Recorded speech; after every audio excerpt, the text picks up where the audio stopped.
issue isn't just avoiding bad systems, it's recognizing when a person or a culture is structured in a way that punishes feedback, resists accountability, and turns progress into performance. And once you can identify that, the next question becomes, where can you actually build? Who can you actually build with? And how do you stop wasting effort inside a system that's committed to stagnation? And that's where we're going in this conversation. So without further ado, let me introduce my guest, Austin Holloman. What's going on? What's good? How have you been? Pretty good, pretty good. How about yourself? Hey man, I'm in Vietnam and I'm loving every day. Oh man, shoot, Vietnam. I think I heard that they've gotten a lot of cool stuff over there, like a lot of not necessarily, yeah, kind of a little bit of modern conveniences, some of the things that you wouldn't expect, like even you probably can see like some of the chain restaurants and stuff like that around there. Yes. I see you got the hat and everything too. I got two of them. Ah, Yeah, no, it's a great place, man. It's one of the most slept on places throughout the world. Let me know if that fan is too loud. oh no, it's cool. It's the fans coming. Okay. That's all Okay. right.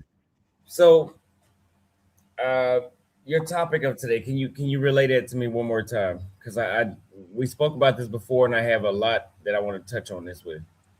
Oh yeah, this is gonna be kind of a lot to touch on because this is centered around regressive progressivism, and that's what we deal with in the States. We deal with a lot of people that talk about progressive ideals, but they're not necessarily the best suited for making progress with. Uh, I know also when we go and we travel abroad, we go and we try to find people and places and systems and societies that we can build with. So this is kind of all centered around finding that, finding people that we can build with rather than people that just use progressive language while actually being regressive. Well, let's use a very obvious example, right? You Mhm. have Dr. Umar, who's been talking about a school since I've been 10 years old, right? And then you have other people who are like, hey, look, I have money ready right now. What do we need to do? So you have people that are ready right now with the funds to act. And I hate to say that because everybody doesn't have the funds that's intentional, Mhm. but usually the people that have the funds are intentional. You know, I'm trying to be fair, but just let's be honest. You have people that have a dream like, let's come together, let's come together, let's do this together, let's do that, but they don't have nothing to put up to show for it either. So the biggest, and this has been going on for centuries, man. The biggest people that are interested in actually working with you have something to put up for it. You know, like when I Yes, was a barber, I wanted to have barbershops on an international level.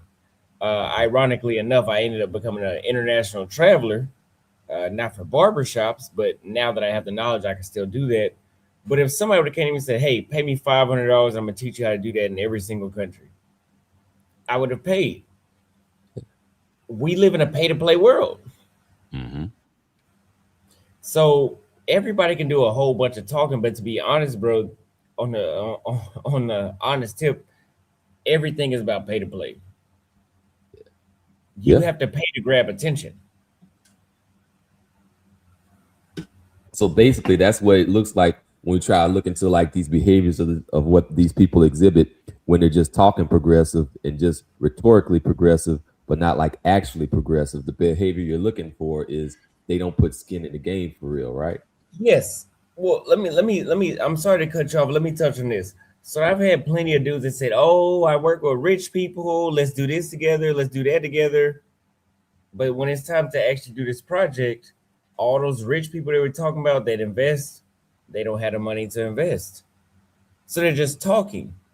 You want to work with people that actually that they actually have the money. I don't care if it's $600, $700, $800. Those people are asking, hey, this is what I have. What can I do?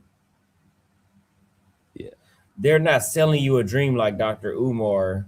And I'm not trying to pick on him this entire live stream, Mhm. but I'm just saying they're not selling you a dream of, oh, I need $300,000. Y'all send it to me and then I'll do something.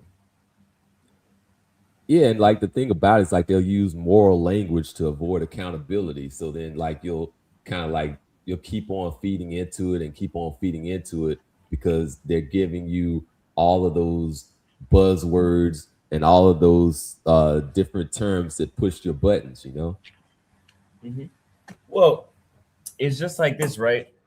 Uh, I keep forgetting this guy's name, but he's a Christian preacher, and he's the guy that said his audience needed him to buy him a private jet because he couldn't fly commercial because there was too many demons in commercial airplanes. And he took advantage of his audience by using buzzwords, using the word of God. He probably didn't have anything, but he capitalized on people's gullibility. There's a lot of people out there that listen, most people are full of shit. Yeah. Women will tell you that most guys are full of shit. In business, most people are full of shit. Most people don't have any means of helping you succeed. So unfortunately, again, not everybody has money to blow that has intentions, but a way of skipping the line and showing that you're intentional is by paying to play. So that's why paywalls exist, right? You know, that's why people charge for certain information, people charge for certain support. Because if you didn't do that, you would just have a large number of people that are selling dreams, pretending like they want to do something and they have nothing to offer. I don't want to get you like to out any group or anybody or anything like that, but like what are some like examples of you like seeing this like play out in real life where they're actually like where they're actually doing it, like talking progress but not actually pushing forward, not producing anything. Bro, Africa is one of the main places in the world where you'll find these people. Mhm. O'Shea Duke Jackson has talked about this a lot. There are a lot of Black Oh Americans shoot, you in got shut Africa off. that, oh, can you hear me? I hear you now. Okay, so there are a lot of Black Americans in Africa that are selling you dreams on, oh, you can come invest in this, you can do that. Listen, Africa is the way how it is for a reason. No Black American come there and change it. Now we can come there and encourage change, but these Black American scammers that know that change cannot be brought without the locals doing it first will not tell you that. I So I'm remember telling you, in oh, the you don't see it in Asia, and like for example, look, Zoom to Thailand. I'm not gonna speak on him too much because we're cool and I don't want to speak on too much, but he does consultations over how to relocate, what to expect when you get there, cultural things. mhm. From what I've understood, I've never heard him talk about how to open up a business, how to do this, how to change this, how to do that, how you can capitalize on the opportunity. But people will come to Africa and they would talk about how much opportunity is there, but they forget to leave out why that shit has not happened yet. Mm. I And think so there's a lot of Black Americans that don't have remote income or passive income that can't actually sustain themselves, so they will capitalize on it. I think another thing that I remember that O'Shea brought up that's kind of like related to a lot of the things that I talk about in my model is getting access into like the system. Like, okay, you can go and you can get some access to this group. Maybe you can pay, get, with this person, that person, the other person will talk you into this group or whatnot. And I think he was like talking about like folk, some folk over there, some experiences that he was dealing over there where he had access to it, but not necessarily like that rank and direction to do something. Like you're there, but like, is anybody going to actually listen to what you're saying at all? Like the answer, Well, or even go the direction that you're trying to go. well, from what I'm hearing, what you're saying is O'Shea was talking about they don't see what you see, Hmm. right? Yeah. So we come over there, we see, oh, y'all don't have AAA. Oh, y'all don't have this certain restaurant chain. oh, y'all aren't like, when I go to Namibia, you go to the oil change shop, everybody's wearing the oil change company t-shirts. In East Africa, West Africa, they're not doing that. See, we see that because we come from where we come from. They don't see that. So unfortunately, and that's my new favorite word, is unfortunately, because I'm coming to the conclusion that some of these folks just can't be helped. And this goes for Asians and Africans and South Americans. Not really South Americans, they got it, but Asians and Africans, Southeast Asians, South Asians, and Africans. Um, they don't see what we see. They don't see the same policies. They don't see the same practices that we see. So when you have people that come over to Africa that are tourists, like, oh, you know what? I saw this arable land. I saw this, that, and that. Listen, I've been in Africa for years now. I'm telling you, there's a reason the way why it is, because of the way how it already is, and there's nothing you can do to change it. Well, that's kind of like another reason why we need rank. Like when we get into like these systems, like actually giving us some kind of authority to speak on what we're seeing that maybe they might not be seeing. And this is why skipping over rank, like whether it's in like a relationship context or whether it's in an organization context or a business concept, and going like straight to things like, oh, focus on frame, maintaining your status. Like you can't maintain status that you don't have. Patience. Oh, have patience. Be patient. Just be endlessly patient. Have endurance. Keep enduring with it without ever really kind of really dealing with that whole status part in the first place. Correct. And I Yeah. mean, whenever we go to places like Africa, whenever we go anywhere around the world, we do have a status, but there's some places where that doesn't matter. Yeah. There's some places where we don't have access to status, right? You're a Black American. You want to open up a business in Thailand. Well, Thai people have to own 51%. That's not status. Yeah. That's You true. come to Vietnam, you couldn't even own land. That's not status. Mm-mm. Nah, you So gotta be. it's situational to where it's at as well. Yeah. Yeah. That whole land ownership and that's really where being able to have ownership period is where the power really revolves around. And you've seen some of that probably with some of these like 999-year leases and stuff like that, Yeah, where it's like, yeah, you have a lease and it's essentially like a lease forever. Like he gets to have that. Why can't I have that? correct. Well, 99-year lease is what you mean. 99. Was it 99 or was it something like even higher, crazier than that? No, I no, no, don't no. know. If it was 999, nobody be complaining, because that's like you talking about the 999 years ago was before Christopher Columbus reached the United States and all that.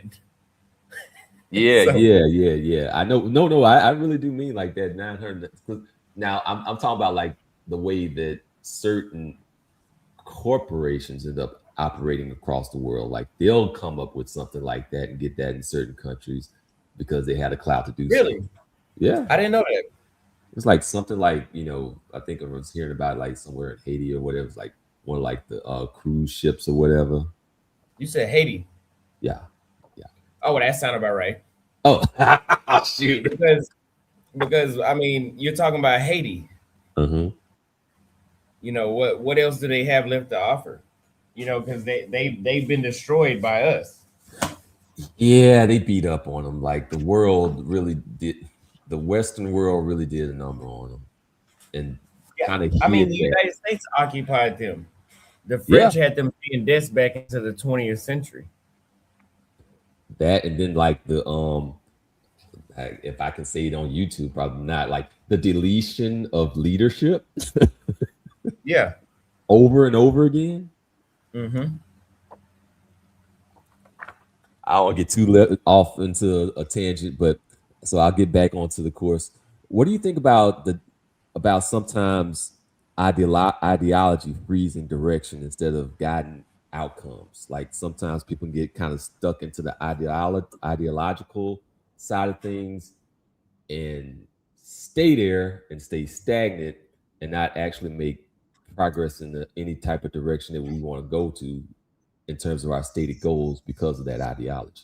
So what you're talking about basically is, let's use red pill for an example. You're talking about people that get hooked on the red pill ideology, but don't want to go to the, okay, how do we fix this? Red pill is kind of probably a bad example because like red pill is more like real red pill is about reality, just accepting reality. Well, Like there's let's say like this. Let's say this, like Western women have a problem. So mhm, the solution that my channel would have came up with was travel to another country and find out what's better. yeah, But people yeah, want to stay on Western women have a problem and they don't want to travel to fix it. That's what you're saying.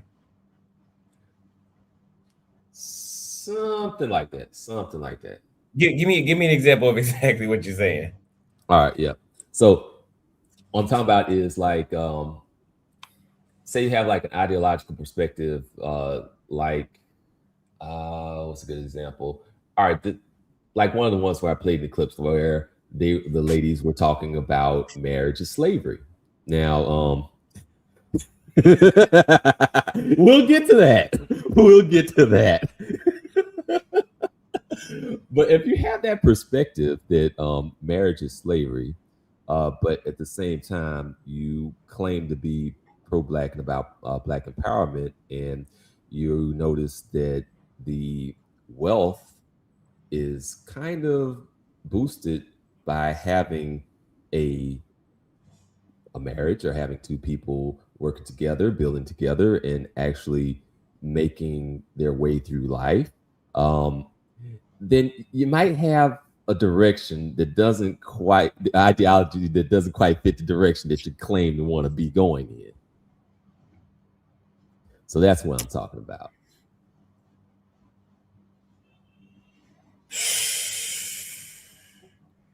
I mean, to go where you started at, like any woman that is viewing marriage as slavery, to go to your example, has already failed. They're stuck on the ideology that they're worried about more so of, actually, I wouldn't call it the ideology, it's the action that they have to serve a man. Mhm. They have to serve in his best interest. Is that what you're saying?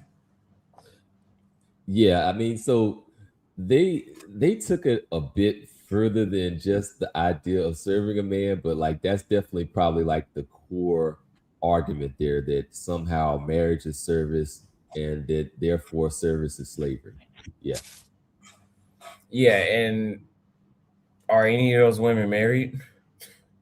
Good question. That's a good point. That's a good point. Like as far as it seems like most for the most part, no, no.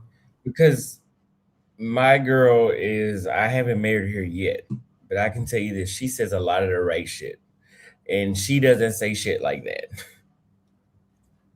That's a You know, good she doesn't believe that.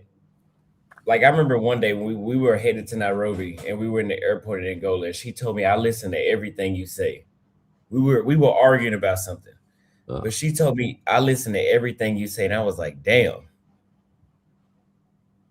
that that's a means something. that's a damn good signal. That's a good signal. Yeah. And so those women you're describing that think that marriage is slavery, let them die alone. Honestly, like Yeah, that's where I'm at with it, bro. I've been all around the world. Listen, if you think being nice to me means you're a slave, so be it. definitely, definitely. So Now, be how? it. Yeah, getting back over to this one here. How can we tell? How can a man tell the difference between a person who genuinely wants to build versus a person who mainly wants moral leverage? A person who wants to genuinely build versus a person who wants more leverage. Well, what would they do for free?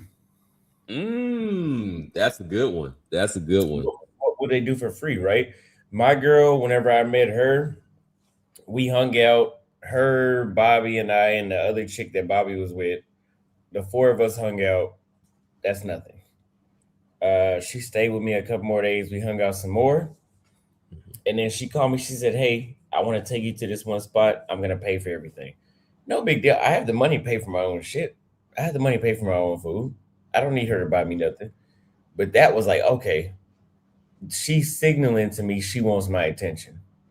She's trying to show me that she wants me to take her serious. And again, business and relationships are very similar. Business will show you the same thing. It's no different when somebody says, "Hey, I'll do an interview for free. Mhm. I'll do, I'll edit one of your videos for free. I want you to see what I can offer so you can take me serious." That's when you know somebody is willing to work with you and they're not in it just for the money. They want to actually build. Hey, look, I'm going to give you something for free. If you don't like it, give me feedback. I've already gave you something for free, so I'm willing to work on it. Yeah, that's putting skin in the game. Skin in the game. I didn't even think of that. Skin in the game. I know you since you travel everywhere, you probably seen this like people that value appearance more, people that value status more, people that value like narratives and things like that rather than actual objective reality. Do you have any examples or any perspective on that you want to share? Since I've been traveling, man, the only people in the world that I would say that value status symbols are South Africans. Mm. Outside of that, everything is a lot more general, man. I guess that makes sense because like South Africa, they're kind of more westernized, right? They are. You might as well stay in the United States. You might Mm. as well. You're just gonna be around more black people. That's it. Literally, What about nothing's people? gonna change. Yeah. What place do you think that you've seen so far where people value outcomes more than all of that superficial stuff, like the actual outcomes? And that's a great, great question. Unfortunately, and if anybody has an answer in the comments, bro, I don't have an answer to that. Where do they value outcomes? Yeah, Non-Americans, where they value outcomes? mhm. I don't know. The developing world is a developing world for a reason.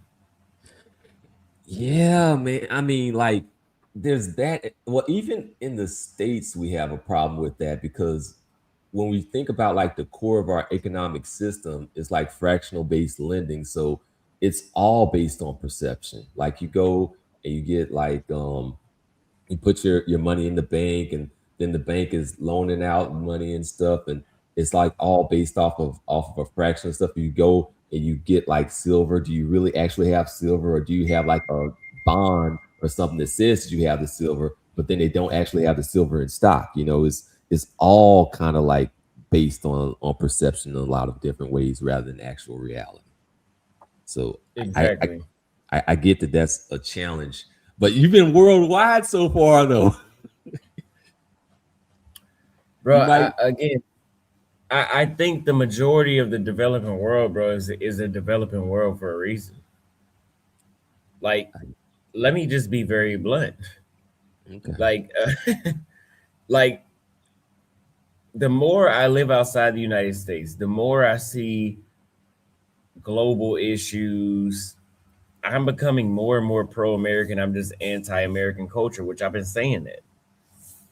These people are lost. Honestly, call me a colonizer. I mean, the last time black folks colonized something was when they colonized the Iberian Peninsula over 1,000 years ago. But the developing world is lost. I think there's also so there's also a lot of opportunity there too. Like because the way that things are structured and the For way that us, for us, you think?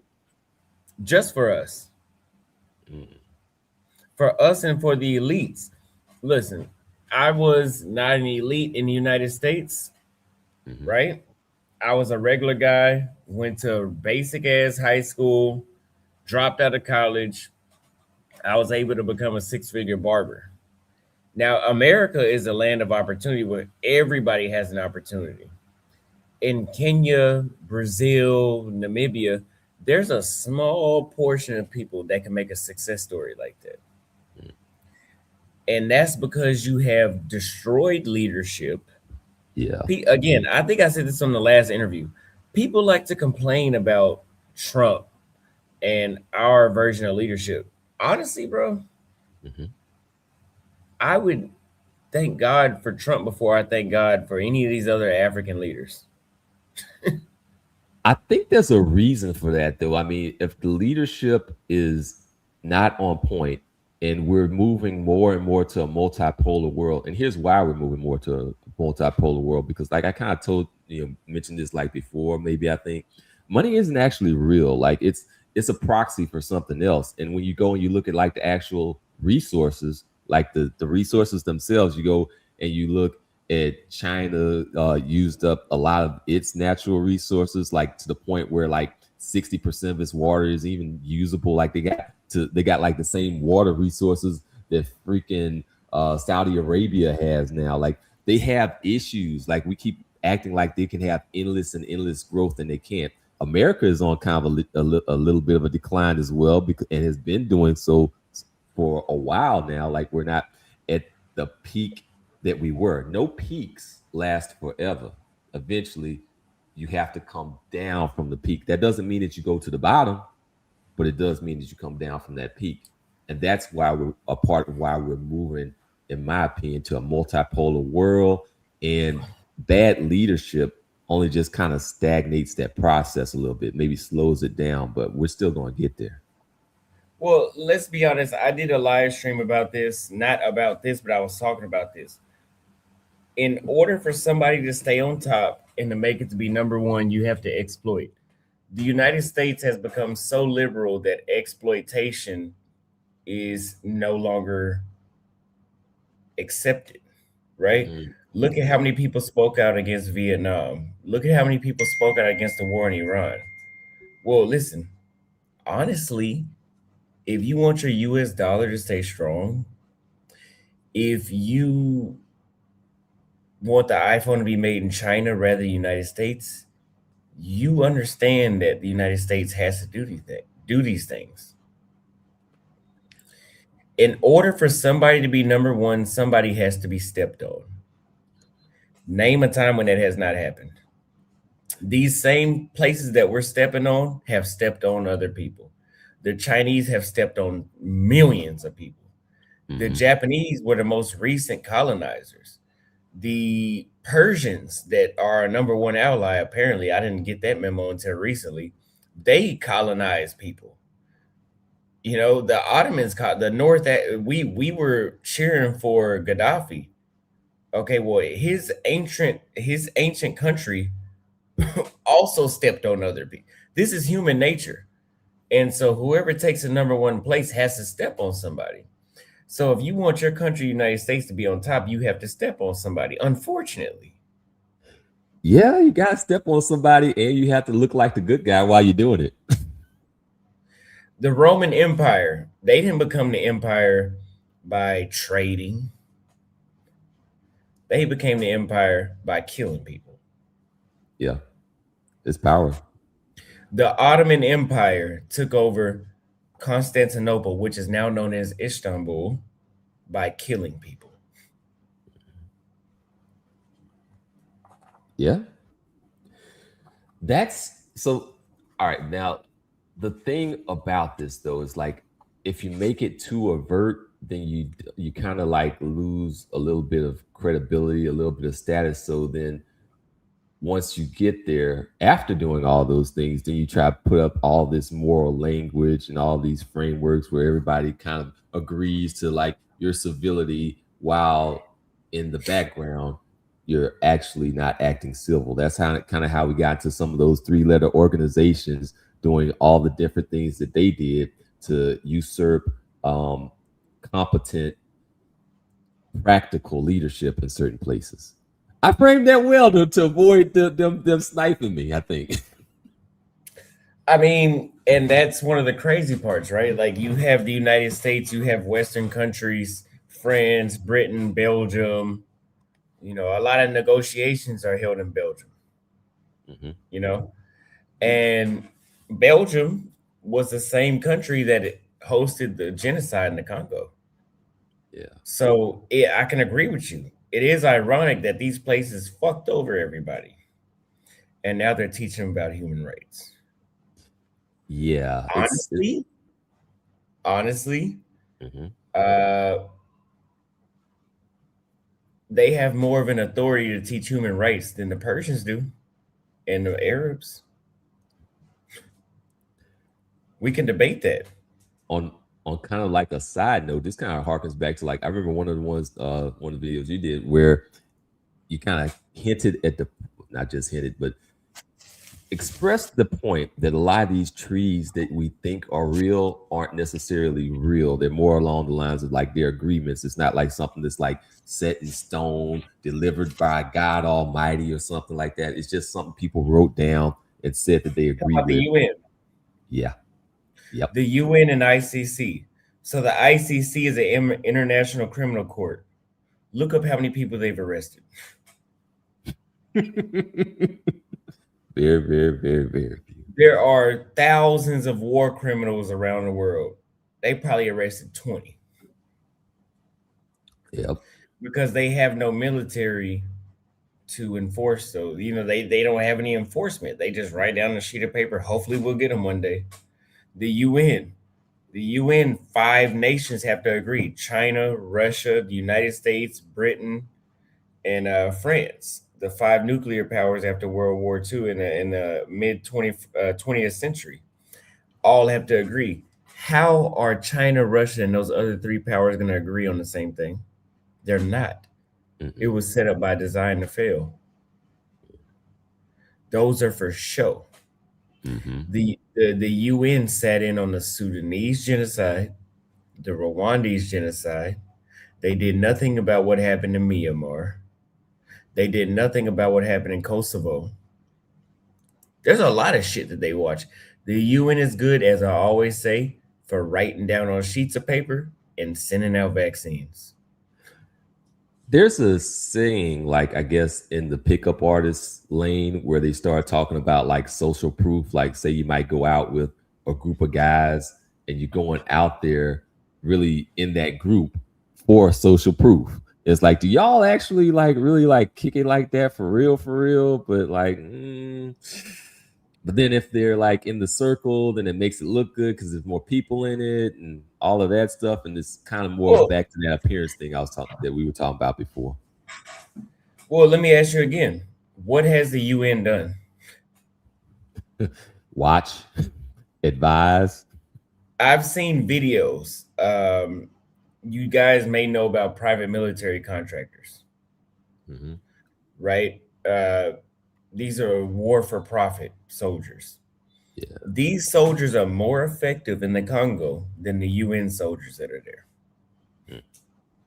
There are UN soldiers that are on video watching mercenaries, private military contractors, mercenaries march into gunfire in front of UN soldiers. Yeah, and another thing that the UN did was like in their response to like the Haiti, the devastation that happened in Haiti. Like, I think it was like after an earthquake They or were doing whatnot. sexual exploitation there. Yeah, there was that, and then they got like people sick with like was it dysentery or something like that? It Like, was so something with the water. yeah, they contaminate the freaking water. Like, And it these was are like the a people net that lead our negative. international organization. It was like a net negative rather than a benefit for them. It's crazy. You have UN soldiers, and here's the reason why they do it. There was some Sri Lankan soldiers. I think it was in Haiti or it was somewhere else. I think it was in the Congo. Actually, there were UN soldiers from that were in the Congo, and they sexually exploited Congolese women, saying that if they wanted food or water, they needed to have sex with the soldiers. Mm, Their punishment was getting deported back to Sri Lanka. That was it. that's terrible. That's terrible. That's it. That brings me to like another issue that I was going to bring up.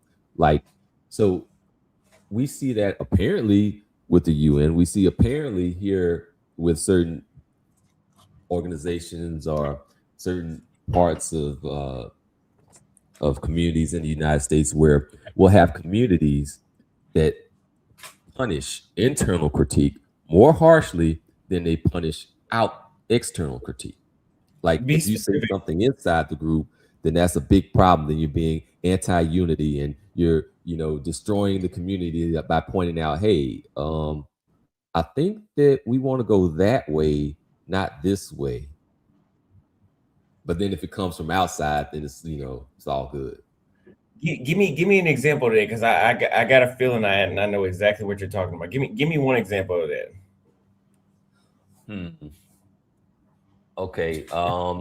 Let's say, like, for example, that there may be some melanated women that might take opposition to black men saying, hey, we would like to see you in your natural hair. And then when they hear it from non-melanated people, there's like, oh, cool, let me go wear my natural hair.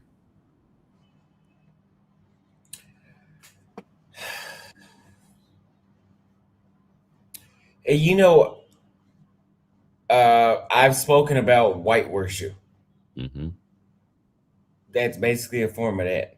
Yeah. But we would have to get deeper in on that, because I can go hard on that topic.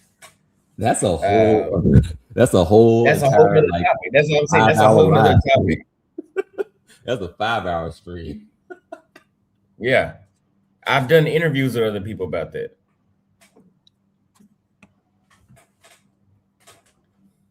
But that's the thing that I kind of noticed, that like once you're inside like a group, then certain groups, then they're less apt to listen to dissent inside of the group rather than outside for whatever reason. I mean, maybe it might be like, say, just fear of embarrassment or something like that, or maybe being a little bit upset when their narrative falls apart. Maybe that might be a bit of it, but that's definitely one of the things that we see occur sometimes, especially with the example that we gave with like the UN. Correct. I mean, like you said, there's a lot of institutions that we have set up on a global scale that mean nothing. Mm-hmm. So, but yeah, go ahead. Go ahead. Oh, okay.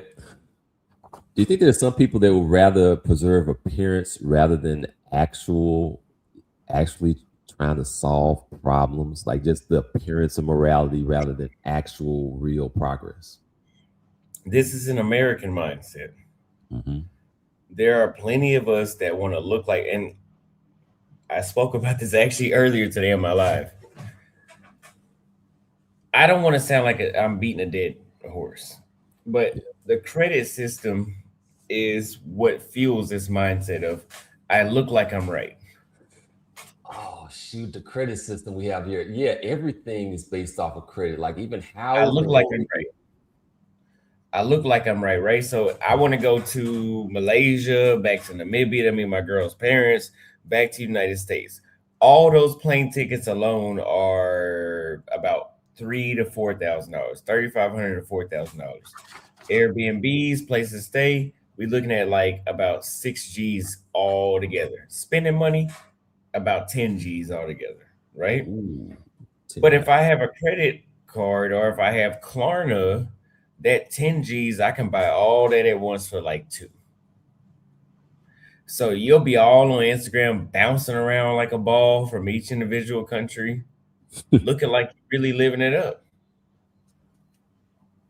And you're covering for something.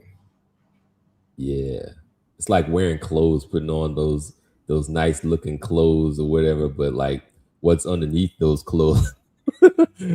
Oh It's shoot! I don't know if you see it. Like I should have like put like a video for it, but I didn't. Like there's all kinds of crazy stuff that people do with appearance. Like they have like the fake butts that people can wear, the fake lips that people can wear. When I started seeing that stuff, I was like, wait, she's peeling her lips off? That looks like something off of like a horror movie or something, you know? Like and another lady like literally pulling her face off. Like her face wasn't real. Like she had some gel on top of her face. Yeah, Uh, man. so we live in a microwave society where nobody wants to buy the right skincare products to remove acne off their skin. They want to put on makeup. That's pretty much the majority of the world right now. Uh, that's not healthy. We That's don't not care healthy. about health. On top of that, that stuff will kind of clog up your pores and stuff. That's not that long term. That's not a good. Sometimes, so I mean, listen. Sometimes you got to go back. You know, sometimes we make mistakes, and sometimes you got to go back to get ahead. Yeah. We can't do that in our society, Mm-hmm. especially now with Instagram. No. You went from sitting on the side of a. Imagine if Andrew Tate went back to my level. He couldn't do that. Nah. It's too late. It's too late for that. Yeah. Once you go so far down the tracks, you just gotta keep on going. On a bright note, like since it seems like you've kind of cracked the code on it, like what does it look like when you actually find people that are compatible for progress, like the types of habits that they exhibit, the types of how they respond to correction, and like their ability to give you authority whenever they give you responsibilities. So one of the number one things is being humble. So I've met people. I'm not gonna say their names because I don't know if they want me to tell their details. Yeah. Hey Austin, I want to get here. I think you're there. What do I need to do? You know, I have this spending habit. What can I do to fix that? Yeah. How much do you how this is how much I make per month? Mm-hmm. How much are you making? Transparency, honesty with yourself. Those are the people you want to work with. I don't want to work with somebody that's coping. You know, I want to work with somebody that says, "Hey, I fucked up. What do I do Mm-hmm. next?" That's who you want to work with. I think that kind of that kind of there's a word for that. Like, yeah, that's that word integrity. I think that's integrity. That we're Integrity, looking. right? Yeah. I'll say that, but integrity also doesn't pay. Mm, that's Does true. integrity pay? No. So No. I talked about this earlier on my live stream. The robber barons of the 19th century, Vanderbilt, Rockefeller, J.P. Morgan, they were exploiters. Mhm. They fucked over kids. Yeah, They, people kind of they forget. put kids in adult positions Yeah. to work Yeah. before People we kind of had forget. child labor laws. That's true. People forget that it wasn't just some nice things that the corporations handed over to us. We had to fight for that. We had to fight for the 5-day work week. We had to fight for a paid overtime, all those things. Like these are things that didn't just happen by magic. Like you had to you had to have a lot of sacrifice and a lot of confrontation and conflict before you ever got any of that. Well, but again, those are some of the highest paid people, Mhm. right? Yeah. Their families are 200 years old or more right now, and they're still rich. Mhm. Look at all the stuff that the and this is not my channel, so it's your channel. I don't want to jeopardize. Look at the people in the Middle East that Iran is fighting with. What have they done? Exploitation. Yeah. What did Japan do to the Koreans and the people in Manchuria during World War II? Exploitation. How did Yeah. Hitler how did Hitler fund his war during World War II from the French? Exploitation. Mhm. How did the United States acquire Hawaii and how did they overthrow Guatemala several times? Exploitation.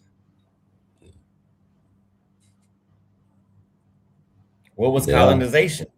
Exploitation. Hmm. That's And the world we live in.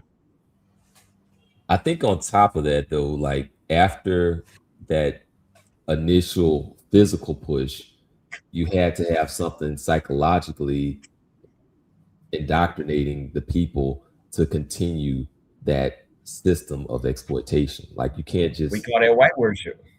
yeah, there you go. In the DR, in Argentina, and in Brazil, what do I always say? These chicks feel like they need a white man to be right. Hmm.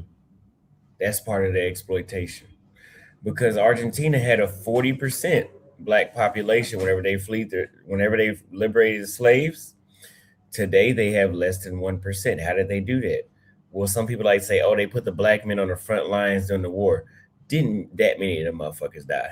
That's not all that happened. Uh, you're talking about the Triple Alliance War where they fought against Paraguay. Paraguay didn't even have that many soldiers to kill all of them. Hmm. So besides that, that counted, but besides that, they gave the black men the worst jobs they could have.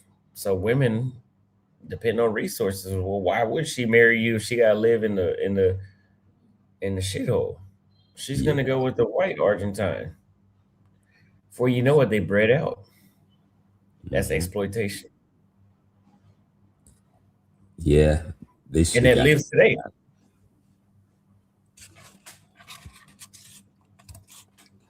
They should have built. They should have found another system. They should have traveled.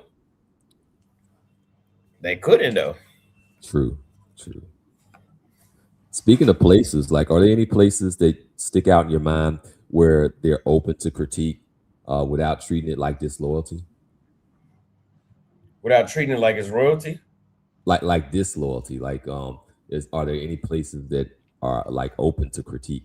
Like any countries or any places, any cities? Any... Bro, uh the United States is pretty much the only freedom of speech country. Maybe United States and Canada.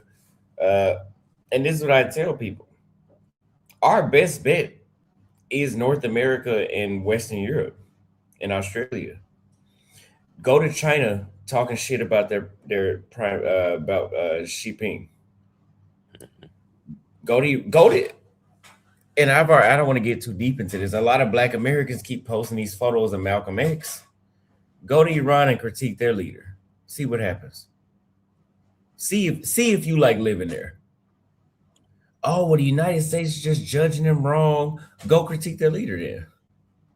Mm-hmm. Go get an Airbnb if they got that shit over there. Go get a hotel over there in Iran and critique their leader and see what happens to you. Yeah, that's why I think it might be. I think you could say pretty much just about anything in Canada, and you'll be pretty much good to go. But just go ahead, and just like say stuff in Canada, and then go live somewhere where it's actually a decent cost of living, because you don't want to live in Mhm. Toronto. You do not. I mean, and on top of that, I mean, you can go to France and critique them. You can go to Belgium. These are some of the fairest places in the world. Go critique the Kenyan government. They people come up missing over there all the time. Mm. Go critique Rwanda. I, You are I only able to do this shit in our countries. I will say there is kind of a transition going on though with like Kenya and I guess maybe to a lesser extent Uganda where where Gen Z has just been kind of like stepping up. They've been out there protesting heavy, kind of hard for whatever they whatever their disagreements are with the efficiency of their government. And you said where? Oh, in Kenya and whoa, not yeah, They Kenya come and up missing Tanzania. there. Tanzania, yeah, Kenya Yeah, and Tanzania. yeah, yeah, yeah. Yeah, so in Tanzania, they shut off the internet. You remember that? I do. They pulled the freaking plug on them. But I am And they encouraged were that they killing people. had the courage, that Gen Z had the courage to go out there to protest, even though it is kind of risky. And so did Gen Z in Iran. True, true. That's Look your what happened to generation. them. I mean, but that's my thing, right? So like this is why I get pissed off whenever I hear Black Americans like posting all these Malcolm X photos, and I'm like, would you actually want to be there? Do you actually support the Iranian Islamic regime? Because that's when Malcolm X went there. It was during Mhm. the Islamic regime, whenever women had no rights. I don't know if Angela Davis would want to go there. Do you think she would want to go there? No. Probably not. What's the biggest mistake that people make when they're trying to build with people who are fundamentally committed to stagnation?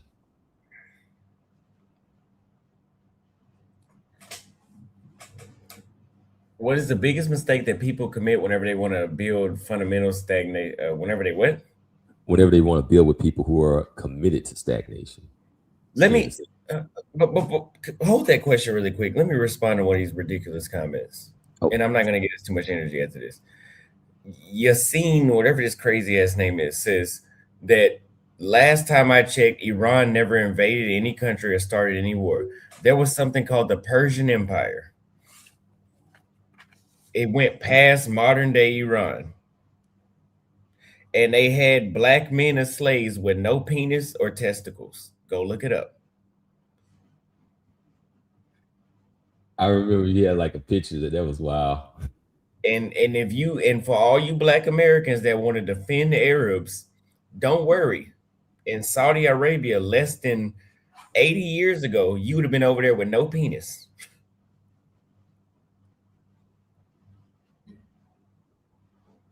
That's how gullible we are. Mhm. Let me go ahead and I guess it might be a And they good. talking about wait till about 500 years ago. The Persians did not liberate slaves until 1924. That was literally 102 years ago. That's why I said you motherfuckers is gullible. Yeah, that whole Oh, idea. let's post photos of Malcolm X on a postage stamp. The Iranian supporters. Well, what did they do to support us? They said something.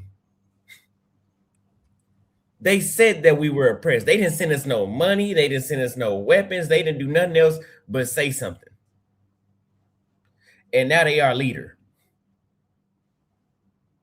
Mhm. Go ahead. Oh, if you're up for it, I can just open. I can open up the invite. See if any people want to come up. Specifically, people that want to debate. I guess. Well, not just that. I want to get tunnel running. Some of my other folks up in there too. You up for it? Let's go. I would love to see somebody come up with a valid argument. Do not join to protest my talking points Mm-hmm. unless you have a valid argument. Because people that say, "Oh, Austin, you need to read more." So I say, "Do you have a book recommendation?" No, just read more. Then you don't know what you're talking about. How you gonna tell me to read more, but you don't know what book I need to read?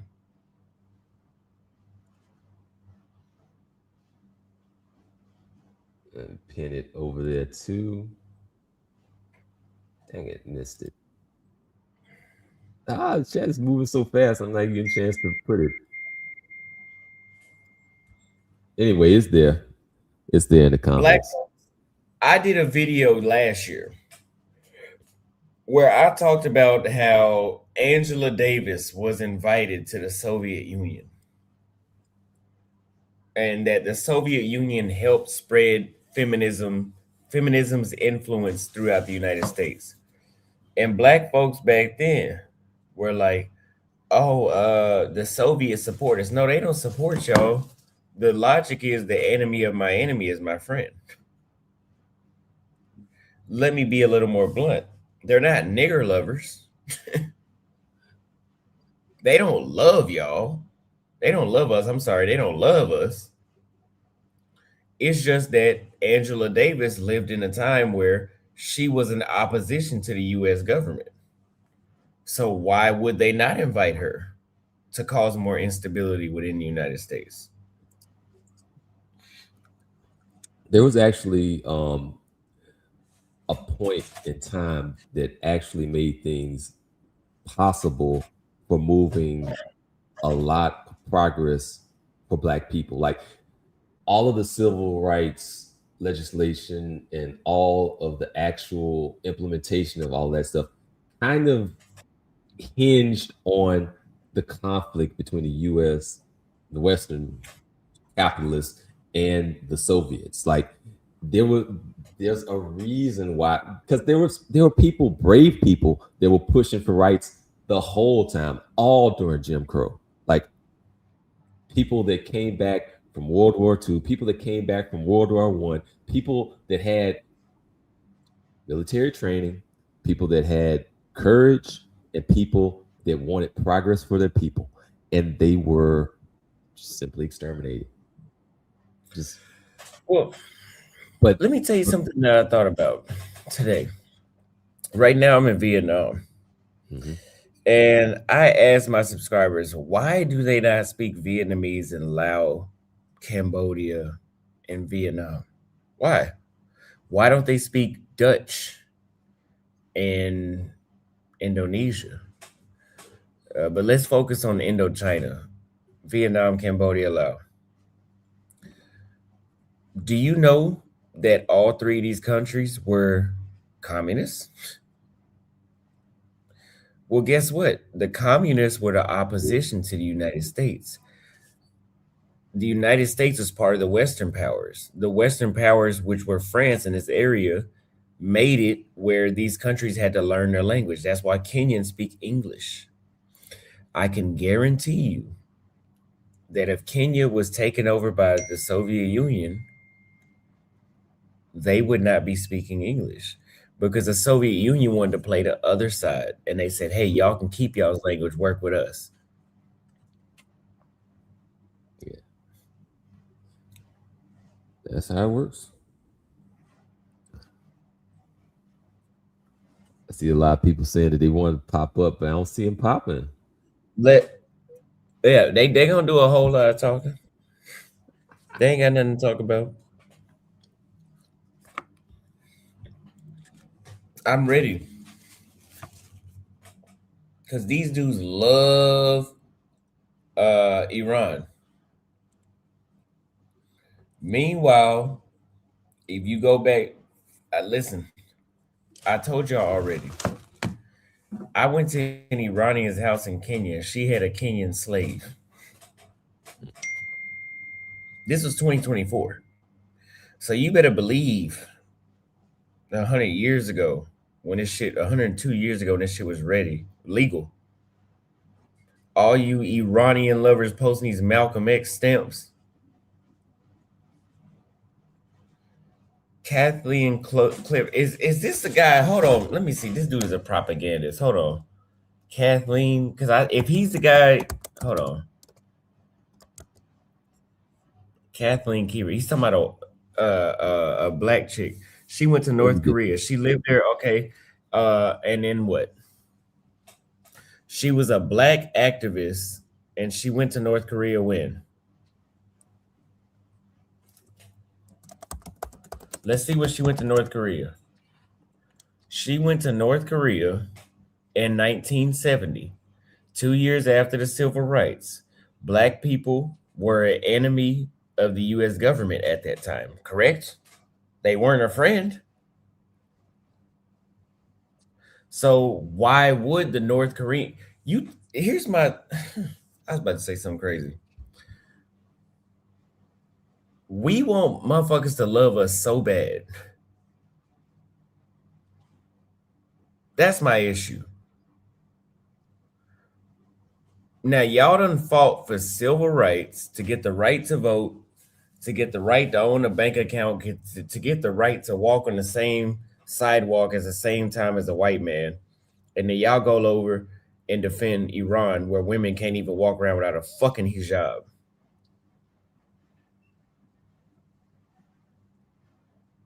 Make it make sense. Do you enjoy freedom of religion? Because you ain't getting that defending Iran. Do you enjoy freedom of speech? You're not getting that in North Korea. While you pointing at this black lady, Kathleen Cleaver, or whatever her name is. Do you enjoy a good life. You're not getting that in Cuba. If we fought for the United States to be the way how it is, why the hell would you fight against it? Although they do have some doctors in Cuba, they're pretty good though. And they ain't got access to water. Valid point. It's like we got They one ain't more. even got. They get 1 hour a day. 1 hour per day is what you said. You cut it Cuba, out a little bit. yeah, they get 1 hour per day. Cuba was on a blockade by the United States since the 50s. Mm-hmm. Is that really where you want to live? What, Tupac mama died in Cuba, so you think that that's a great place? They did heavily crack down on Cuba. Like that's why they have to go and have those old freaking antique cars driving around and keep patching them up and keep repairing. It's amazing what they managed to do, but they are hit pretty heavily. What's up, Tunnel Runner? Cuba, I see you. Everything good, man. Everything good. And Cuba is. I'm in Colombia right now, so I might not be coming through clear. Oh, I hear you. Okay. Yeah, I was saying, yeah, Cuba, yeah, it's definitely. I can only stay there 3 days because everything is so far in the past. Internet is non-existent outside of the hotels, and it's just you lose your trace of time because it's just so backwards in the way we live in here in America. You back in like the 60s or the 50s really. And all the equipment, all the cars and everything is all back in the past. I couldn't even take it for so many days. I had to leave because we were just kind of like lost. It was like me and my wife were like, I mean, she's Colombian, so she's like, this is just way back in time. Yeah, I mean, Medellin is really like modern. I did when I Hello? went to Cuba, I ended up going to like Havana. So it was kind of nice the spots that I was catching, and then I saw like a little bit of the not so nice spots, but like I think that maybe since I was in like Havana, maybe that might be why it looked, kind of more than maybe the rest of it might look like. uh, Which Inspired True. yeah. Can you highlight this super chat? Let me go to it. This is why you learn history. This person with this car tire for a profile photo says you talk about Iran as if most European colonizers didn't enslave blacks and treat us as horrible. Iran, and I'm going to say this for the last time, Iran participated in the Arab slave trade 1,000 years before Europeans did. They ended it or not 200, but about 100 years after, almost, places like Great Britain did.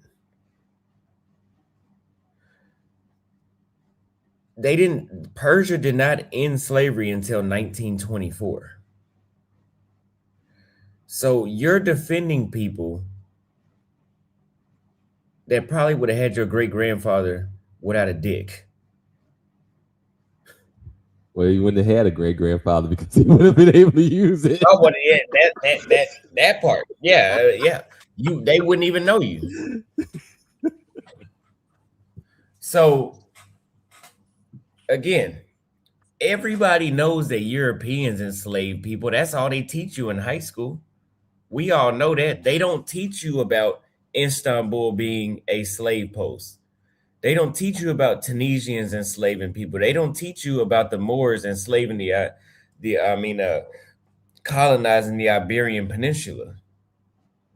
They don't teach you about how Istanbul became Istanbul. They don't teach you about Tibu Tip in Tanzania, in Zanzibar. They don't teach you about that. That's real. Can you not see the link? Like I just put it in again. Like Yeah, y'all missing the link. That's because they scared. I've been trying to pin it, but it's not letting me pin it.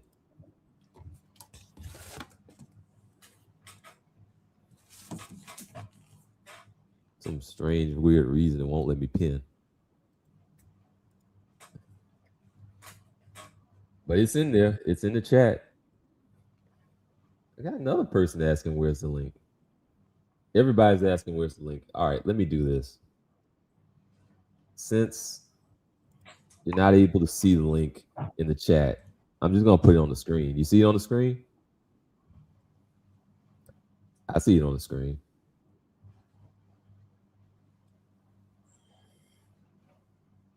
They're saying it's not in the chat.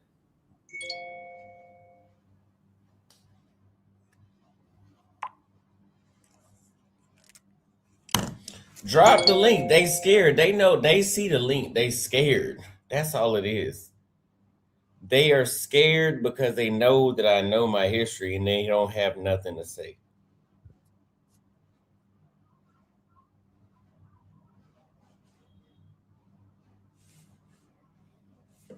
Let me drop the link there. Well, I can't drop the link. Oh, I can share it with you, I think. Let me get to the back. On the private chat, yeah. Yeah. Any other time they could see the link. Any other time they scared today. Yeah. Prove me wrong.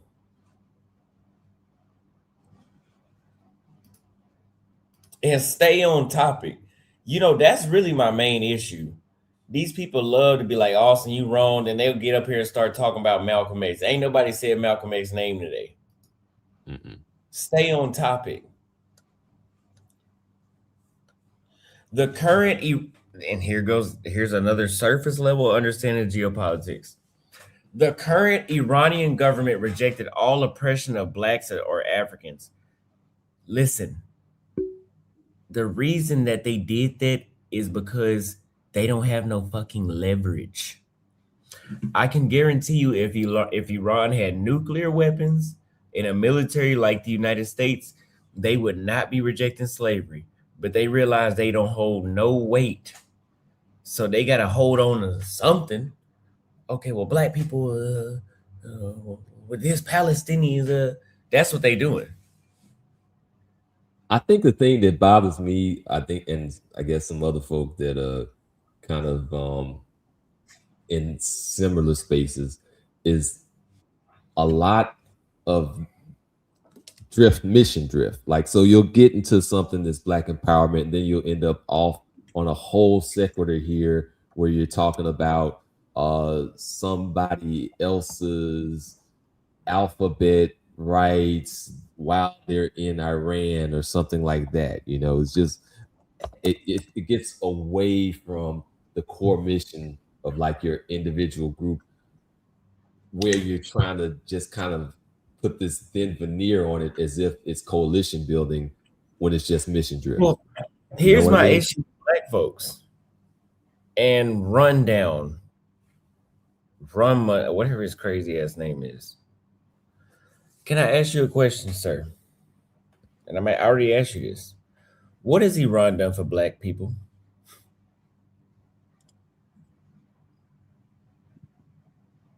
One, two. What is, I'm gonna ask you a question. What has Iran done for black people? Y'all can hear me? Yeah.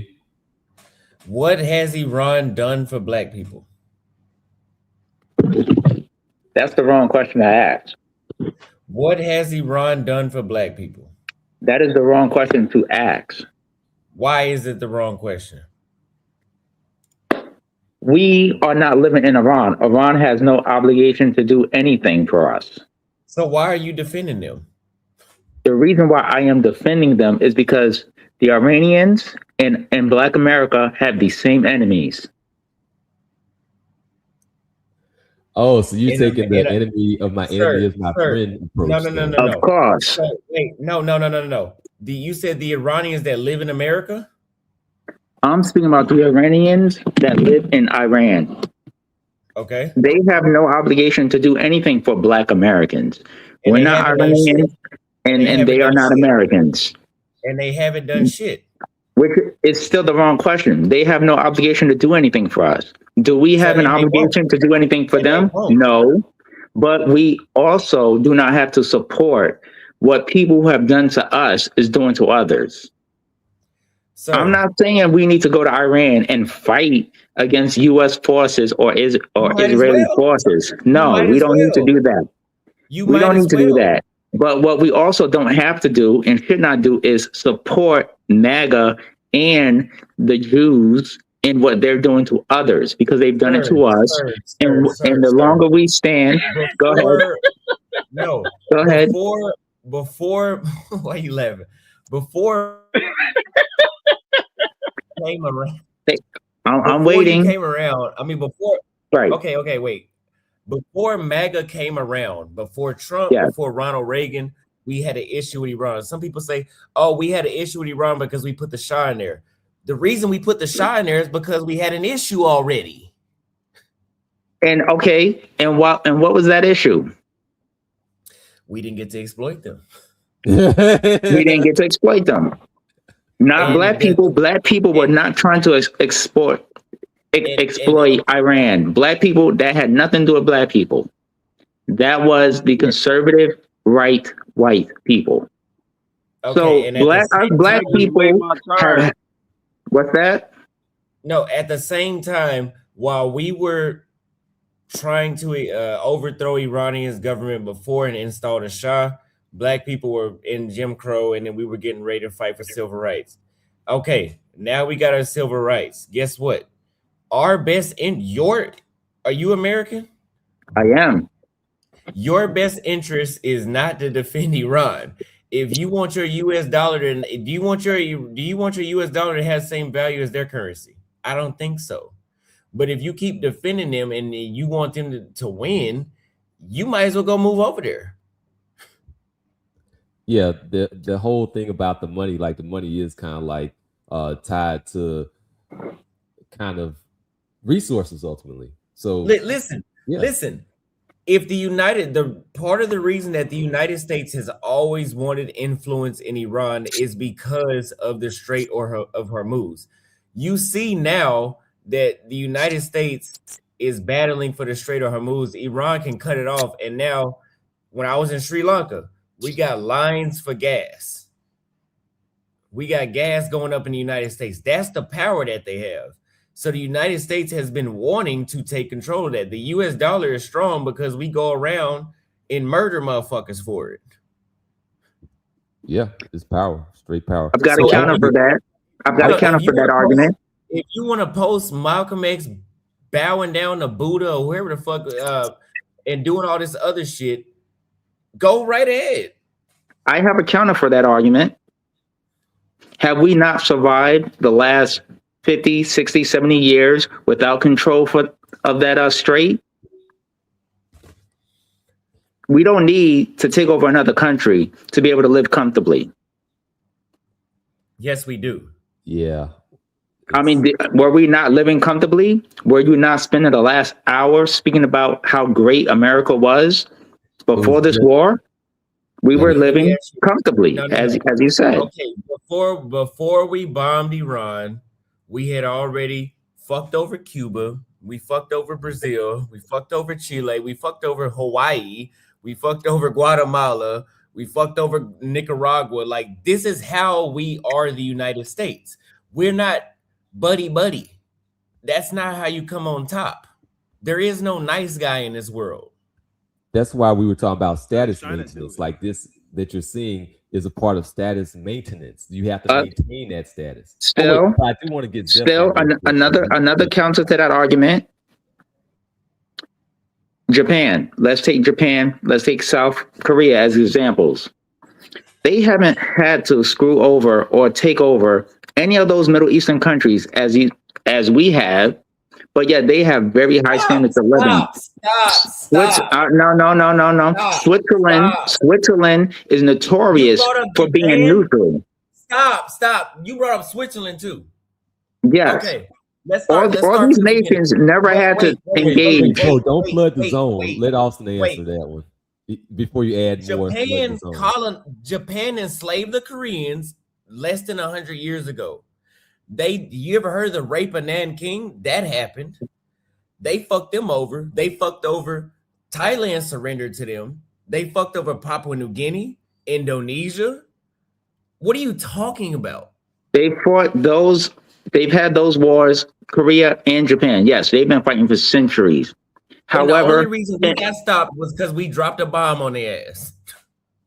however, in these modern times, those nations do not have to engage in warfare in order to live comfortably, Because we fucked them over.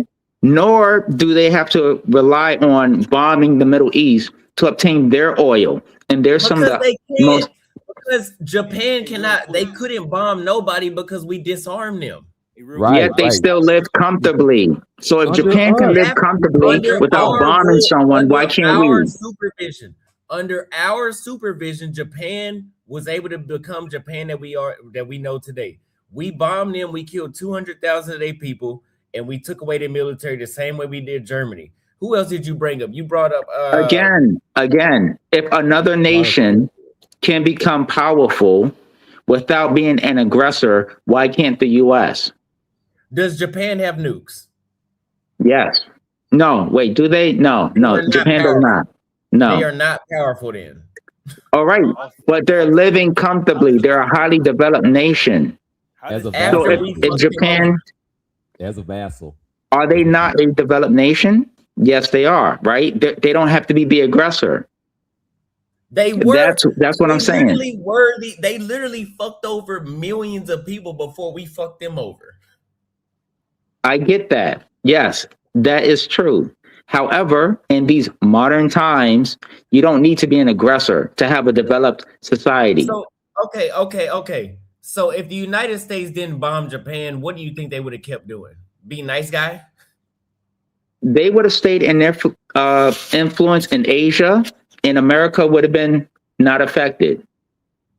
The only reason why Japan attacked America was because they didn't want America attacking them. Because this is the consensus. Conservative white people want to take over everything aggressively. That's the playbook of white people from the beginning of time. That's the playbook of people, not white people. No, white people. That's the playbook of people. Japan took over. No, Japan took over Manchuria, Korea, Indonesia, Malaysia, and Papua New Guinea, and all the Pacific Islands. That's why we had the island hopping campaign. The Philippines too. So Japan, they are Asian. They got skinny eyes. They are not white. It's human nature to want to conquer people. You're correct on that. Yes, it is human nature. Wait. Hold up. I gotta get Zeph and I gotta get Cornelius in there. They've been waiting to get in there and speak. So let me let Zeph go first and then Cornelius. Zeph, you up? Can you hear me? Zeph going once. There you go. I don't think you hear. Up, man? You can hear me? Yeah, I hear you. Okay, now it was a lot of echoing and stuff going on. So you can hear me? Yeah, we hear you. We hear you. Okay, all right. Yeah, it was a lot of echoing going on, so I couldn't really pay attention to what was going on. But now, Austin, I agree with you with a lot of stuff. It's only like certain stuff I don't really, like that with. But I wanted to add in a lot of information too, though, because I love your history lessons, because a lot of people don't know about a lot of stuff that you be talking about, and I pay attention to all of it. Like even the Latin America stuff, like what they did to melanated people there, over in the Middle East, even what's going on in the South Pacific right now, Northern Africa, what happened in America. So it's just like a whole worldwide campaign against us. For some reason, nobody like paying attention to it or seeing it for what it is. You know what I mean? But the only thing I don't really agree with is like a lot of the messed upness in Africa. I think it's a lot of like complexity to why it's so messed up over there. Yeah, we gotta blame ourselves too. We can't just blame other people and stuff like that. But I do think it's a lot of You know, I don't think a lot of people know, but I think like 700 million people in Africa got food insecurity right now. You know what I mean? And yeah, a lot of their governments is corrupt, but I think a lot of that is like forcefulness. You know, like whether it's blackmail or whatever it is, I think it's just crazy. You know, and then you know they say like we always fight each other, but I think a lot of the fighting is because it's corrupt. You know, I think Africa got the most rebel groups in the world. You know what I mean? It's Probably got the even most per what? capita. You kind of sound a little bit like you're underwater. Like we can make out some of Yeah, what you might need to pick up your microphone a little bit. All right, let me see. You said now Africa, you said it's got the most what because it's corrupt? How you pick it up? It's good now. It's good. You said now, you said it's a lot of fighting going on in Africa because it's corrupt. Yeah. So what I was saying was a lot of us, you know, we blame a lot of the stuff that's going on over there is because of the government, but that's why a lot of the people fighting over there, and we look at them like, oh well, y'all always fighting each other and stuff. That's why y'all, you know, government is messed up. But that's why they fighting is because their government is messed up. You know, they got the most rebel groups in the whole entire world. You know what I mean? I would say that Africa has been fucked up before white folks got there. Well, I'm not saying that it's messed up because of. I'm not saying it's messed up because of anybody else, but I think it's like a lot of complex situations over there. Like I wouldn't challenge the intelligence of them or say that, you know, that not saying you said it, but the narrative that goes around the world is like, oh, you know, they just like killing and they just like this and that. But it has a lot to do with geography, the limited resources, who's going after the resources. You know, it's not really just ethnic and they beefing with each other.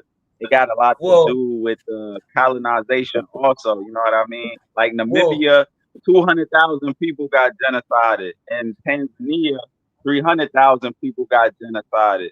In Niger, I don't even know how many people got genocided. You know what I mean?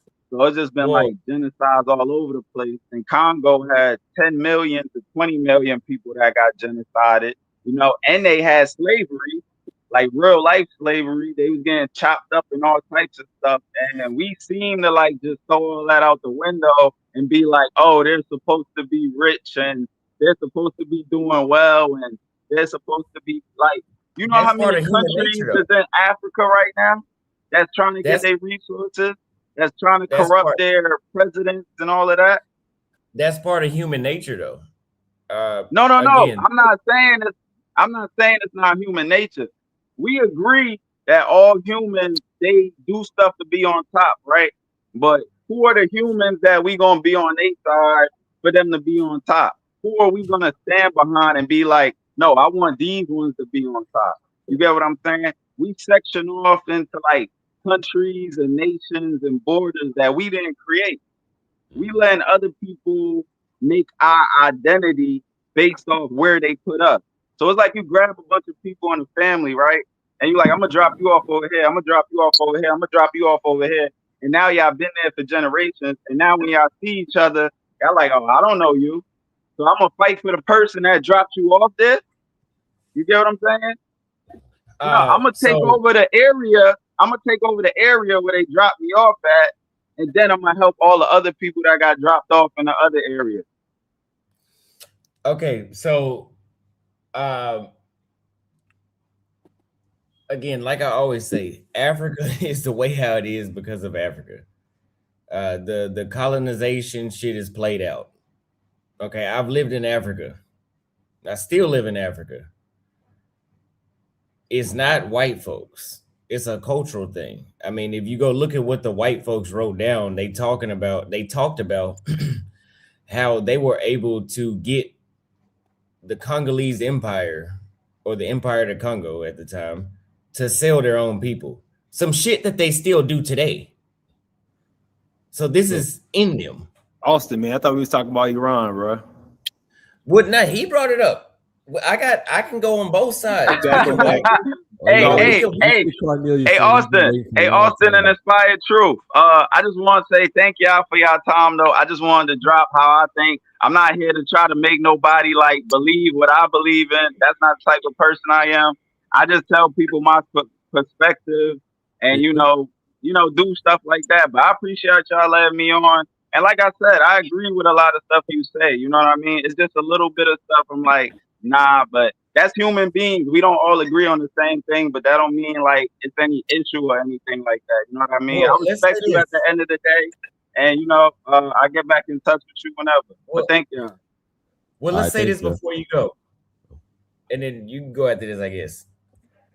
Developing country means it's behind. It doesn't mean it's gonna be, China was once a shithole like 50 years ago. It's not anymore. It's not a developing country anymore. I mean, it kind of is, but not anymore. So Africa as a whole is a developing continent, unless if you go outside of South Africa, maybe, and even they're still developing. So the issues that I always like to say the issues that Africa has in many other countries is the same issues that we have. They have child soldiers and child labor in the Congo. We had that shit 150 years ago in the United States. We're just not developing anymore the same way how they are. Yeah.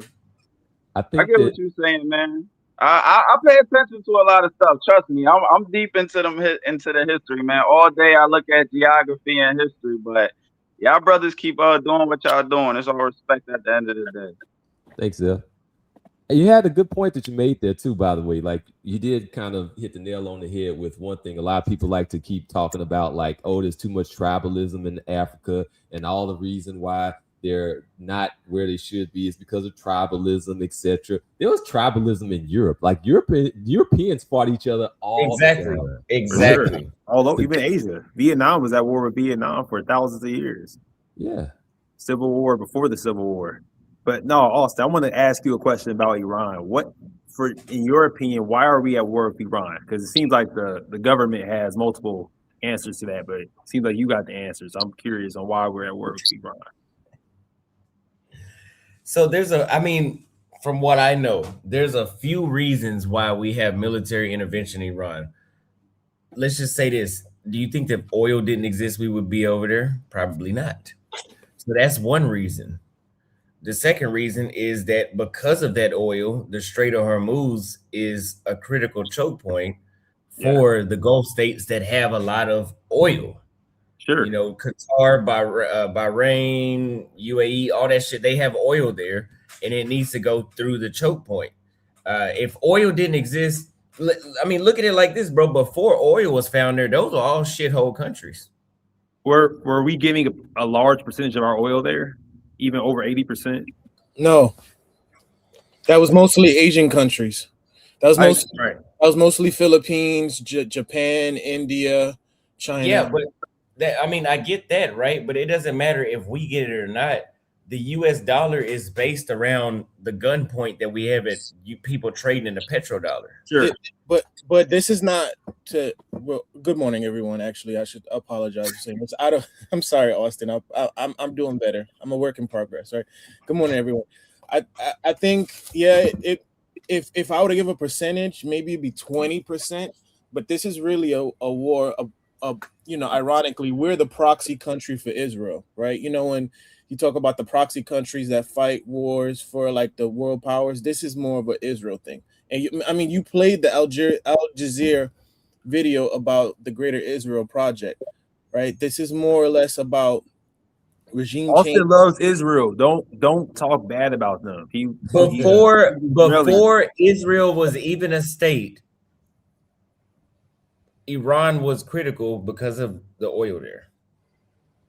Yes and no, Sure. but you have to understand. Hold on, you have to understand what happened that followed up to the Muslim revolution, right? That happened in 1979.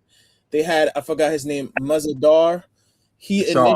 What was his name? Shah. No. The first Ayatollah? No. Before the Shah, there was a president. I forgot his name is Masar or Massad. I know you're talking about. Nasser? Yes, Nasser. tried to nationalize the oil. Right. Right, and what happened is MI6, aka the England intelligence agency, the CIA, all gathered to him and was like, "Nah, we're not having this," and overthrew him, and then implemented the Shah. Right, and then what happened is eventually, over time, and the Shah was just as bad. They're not gonna make it in the history. Americans are not the American propaganda. They're not gonna make it seem as though the Shah was bad. The Shah was just as bad as Saddam Hussein, right? And the ironic, anybody that you give absolute power is going to be bad. right. So, Agree.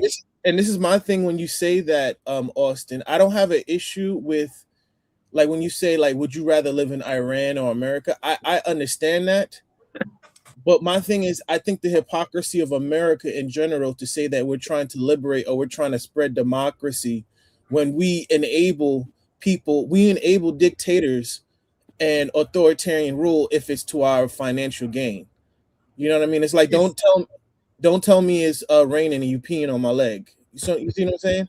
Like, look at Guatemala. I was just watching a story about Guatemala. You know, the president of Guatemala tried to give out land to the poor people because one American company owned 53% of the land in Guatemala. Right? The United Fruit Company, yes, but we can base it off of places like Chile. The United States the CIA helped install a dictator in Chile because he was better off for our financial interests in Chile. Right. Yes.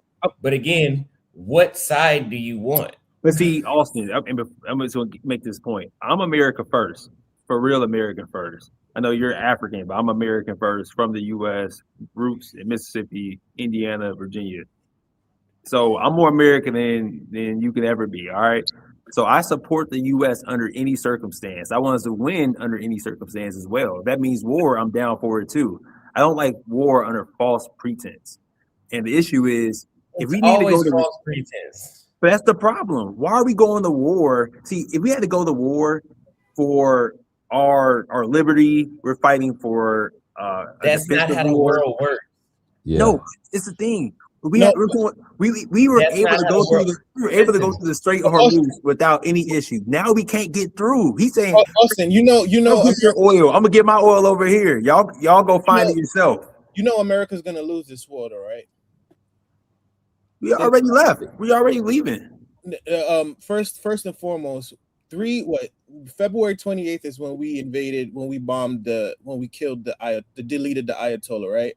Gas was at like $50. About $50 to $70. Now also went at 200. Yeah, it's at 120 right now, right? They're at a point where you have, if you're familiar with the Philippines, they were in emergency for oil reserves, like in Vietnam, and I'm sure you've seen it. I've seen a picture of a white couple. The guy is making sure that they only fill up their tank halfway because they're at reserves, right? That's bullshit. I'm in Vietnam right now. That's bullshit. It was in the Philippines for sure. Here's another thing to consider. Like, when you have wars of any kind, even if it's a trade war, even if there's going to be collateral. Like, you're going to have some pain. So we will pay some pain at the pump. But the idea is that other people should end up with even more pain. Inspired truth. Yeah. When we defeated the Nazis and the Japanese in World War II, didn't we have food rations? Yep.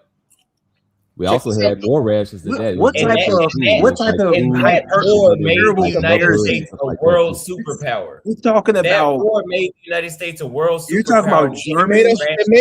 No. It made us a superpower. See, this is the thing. You got to have nuance to it, Austin.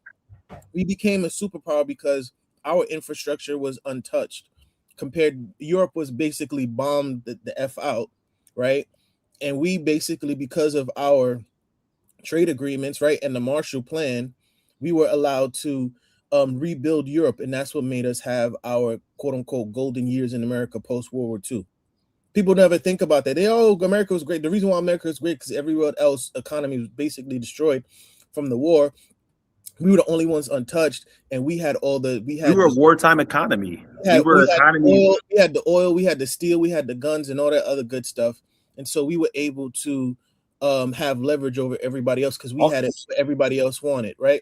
I wanted to say this too, Austin. Are you familiar with the Iran-Contra?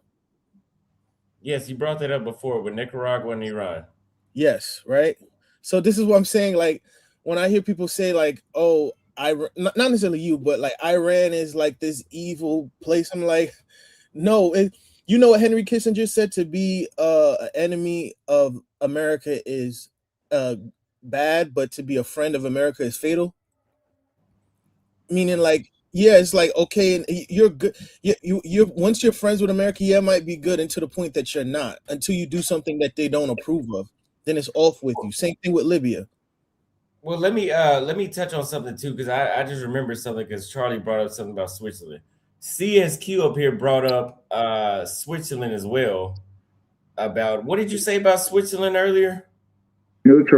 Neutrality. Yeah, so Switzerland helped the Nazis hide their war crimes. They did. They Check this helped out. fund They the did. genocide, and they helped fund World War II. So they weren't that neutral. Let me tell you something. Did you know? And this is why I don't really take when they talk about the Nazis seriously. George W. Bush, right? His grandfather Prescott, I believe it was. His grandfather had investments with the Nazi regime and Hitler, and the reason why he had investments was so he can wave off communism. He funded part of the Nazi regime. There's a lot of Henry Ford before they invaded Poland and what have you. I believe up until they invaded Poland, Henry Ford was supplying. Sorry about the background noise.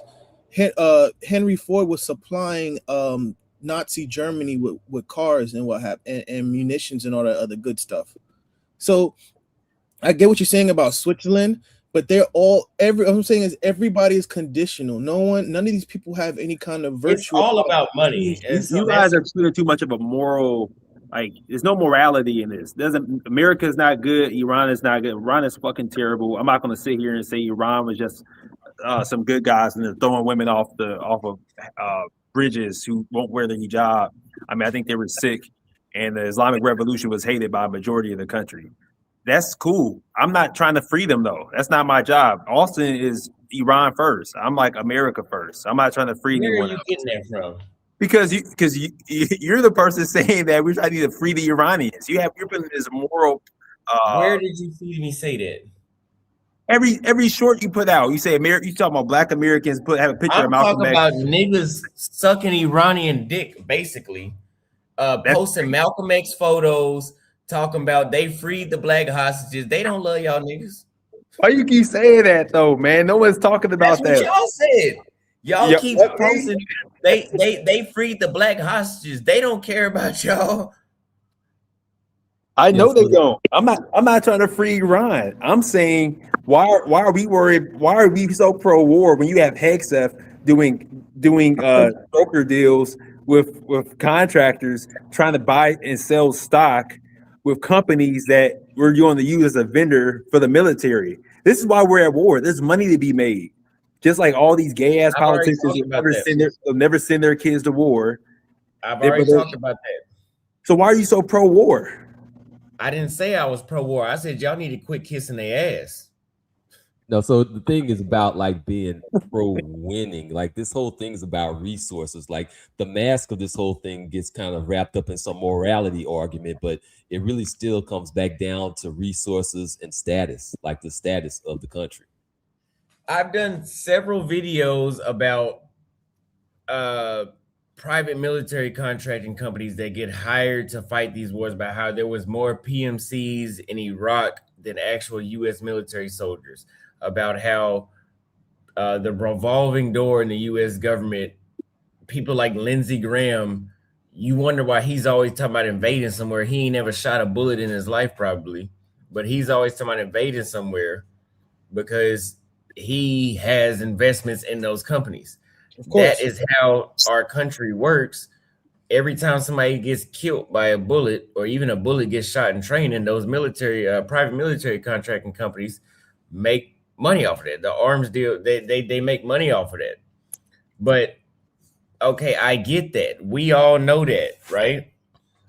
Again, my issue is with y'all posting these fucking dumbass Malcolm X photos, kneeling down in front of like he in front of a fucking Buddha statue or something, and Who's talking doing about it? a lot of y'all. Why you say y'all? Who's y'all? Because I'm not doing it. Shit. So it's not me. I But never posted it. you I think sound like Austin, you would have. Austin, I think the point of contention is too.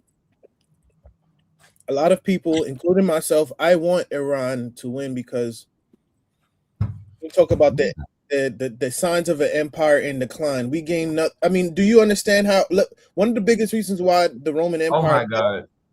Let me explain.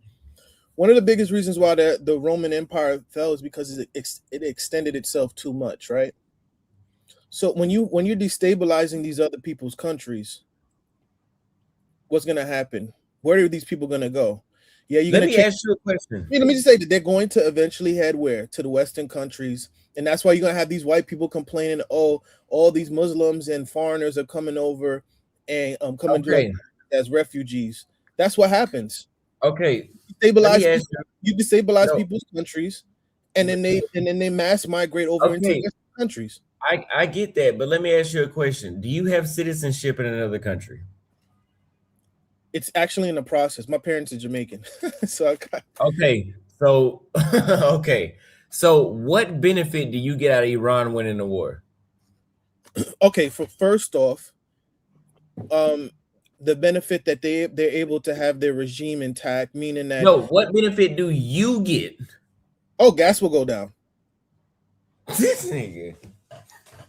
We're on this ship right now. Like we're on this ship together. Like we don't win If by Iran winning. another thing too. Like If- burning the ship does or burning the See, sails don't mix me up with that. I want the U.S. to come out on top anytime. I'm just saying that we're on a downward spiral. We don't know how to get out of it.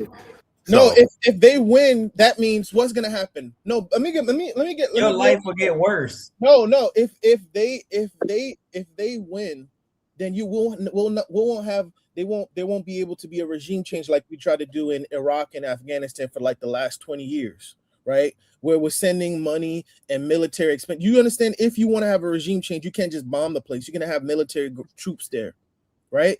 So when you have less military that is expanded out into the other parts of the world is great for me as an American because I don't have to see more American people die for regime change and trying to force another country to accept democracy. Wait.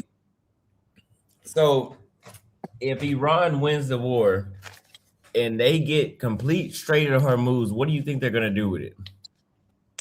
They're going to just keep it as is. It's just like if a person let me finish. It's just like if a person said, oh, back in the day, what if Vietnam won the war? Vietnam won the war. Did we start speaking Vietnamese? Did we become communist? That's not what it was about. That's not what it. If Iran wins against the United States in Iran, it's not going to mean that somehow they're going to invade the United States. No, it just means that in that region we lose influence. We're already going to lose influence, though, Austin, just because you want to know why? Iran, once we bombed Iran, right? And they started bombing our satellite nations, which means Kuwait, Saudi Arabia, the Emirates, right? Those countries. When you started bombing, all of those military bases are gone. Most of the people that are military, they're literally working in hotels right now. This outside of Saudi Arabia, most of those other countries will probably if America after it's all said and done, most of those countries, when America say, hey, let's build back up our military bases, they're probably going to say no. We've already lost we've lost a significant amount of leverage just engaging in it because one, when we took all of our resources out of those satellite countries and used it to protect Israel, it makes the Iranian resources did we take out of Saudi Arabia? The military equipment. You took them out of South Korea, and you also took some of the military equipment out of Japan and out of Saudi Arabia. Yes, many military equipment was taken out, like with the Iron Dome, the Patriot tankers, all the other stuff. They were taking out of those countries so they could fortify the defense for Israel, right? Once you do that, now these Muslim countries can say, like, damn, we're paying you to protect us. That's why you're here. That's why America is in the Middle East. especially after the Gulf Wars, Desert Storm, the agreement was you protect us so that no one can overthrow or invade us like Saddam Hussein tried to do in the 90s, right? And we'll allow you to do anything you want with the oil infrastructure here, and you can trade in the petrodollar, right? Do you understand? And on top of that, Austin, remember the petrodollar was created during the Nixon era. He made the agreement with the Saudis. Then they haven't renewed that agreement with us. It's like if you on edge with you so on edge shaky waters with your girl, and then you find out like she's texting another dude like a day later. The waters was already shaky. Now that just was the feather that broke the camel's back, right? Yes, that's what the gun is for. That's what we use the guns for. So you can so that you think you're gonna impose your military will on the Middle East, and that's not gonna reverberate the economy around the rest of the world? That's what we've been doing. Even more than Iran right now. You can't bogart. What do you mean even more than Iran? What are you talking about? Even more than Iran? No, I made the premise that these people are already iffy about us staying there militarily. That's why they haven't renewed the petrodollar agreement yet. You have to understand how the Saudis operate. The Saudis don't operate out of loyalty or about patriotism. They operate who's giving the best deal, right? This whole situation, they were warned beforehand. Many people advised the Americans not to invade Iran. Multiple people, NATO, and in the Middle East, right? Doing this is going to destabilize it. Whereas these countries don't. If you can't protect us against Iran, they're gonna say, "What's the point of us paying you and having our military bases here?" You understand what I'm saying? Okay, and if we leave, then what? I mean, you're not going to have the leverage anymore. I mean, think about it. Another thing too. For Saudi Arabia, do you think that these countries can defend themselves if they had our military base there? They're just going to choose. They're going to just.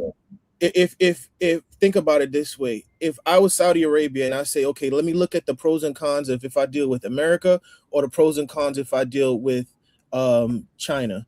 China doesn't engage in these wars and expansions of their of trying to impose their will militarily all over throughout the world, right? Whoa, wait a minute! You just brought up China, man. Do. This is how we got into this whole thing. They use their trade and logistics, right? They're not gonna go in there and take over, like try to kidnap a sovereign leader like Maduro, or try to stranglehold Cuba, right? No, actually, they might. They will use military back in the same way they did in Korea and Vietnam. They'll do it now because they're justified to do it. And I'm not saying that I'm virtue signaling like China's done it recently. Where? In Vietnam and Korea. That's when they were doing that kind of shit. They kind of came in. I'm talking about modern day China. I'm not talking about Manchuria China. That was like 50 years ago. So we're the United States is basing shit off of recent history of what they've done. No, China's not 500 years ago. China's foreign policy is about trade and logistics. They're about patience. They rather wait it out and just automatically, we're gonna go to war with people. Their military buildup says otherwise. They're not just building up that military. Exactly. Why do you think they haven't invaded Taiwan yet? Because we're there. Yeah, we haven't actually kind of like. This is where y'all are delusional with this. Y'all act like if y'all gave China the same influence and power that we have, that they wouldn't do the same shit. When you're talking about influence, what do you mean influence? If China was in the same, China has just as much as influence. No. If China was, all these countries that you're naming have done this shit in the past. The reason that they don't do it now is because we're in the middle of it.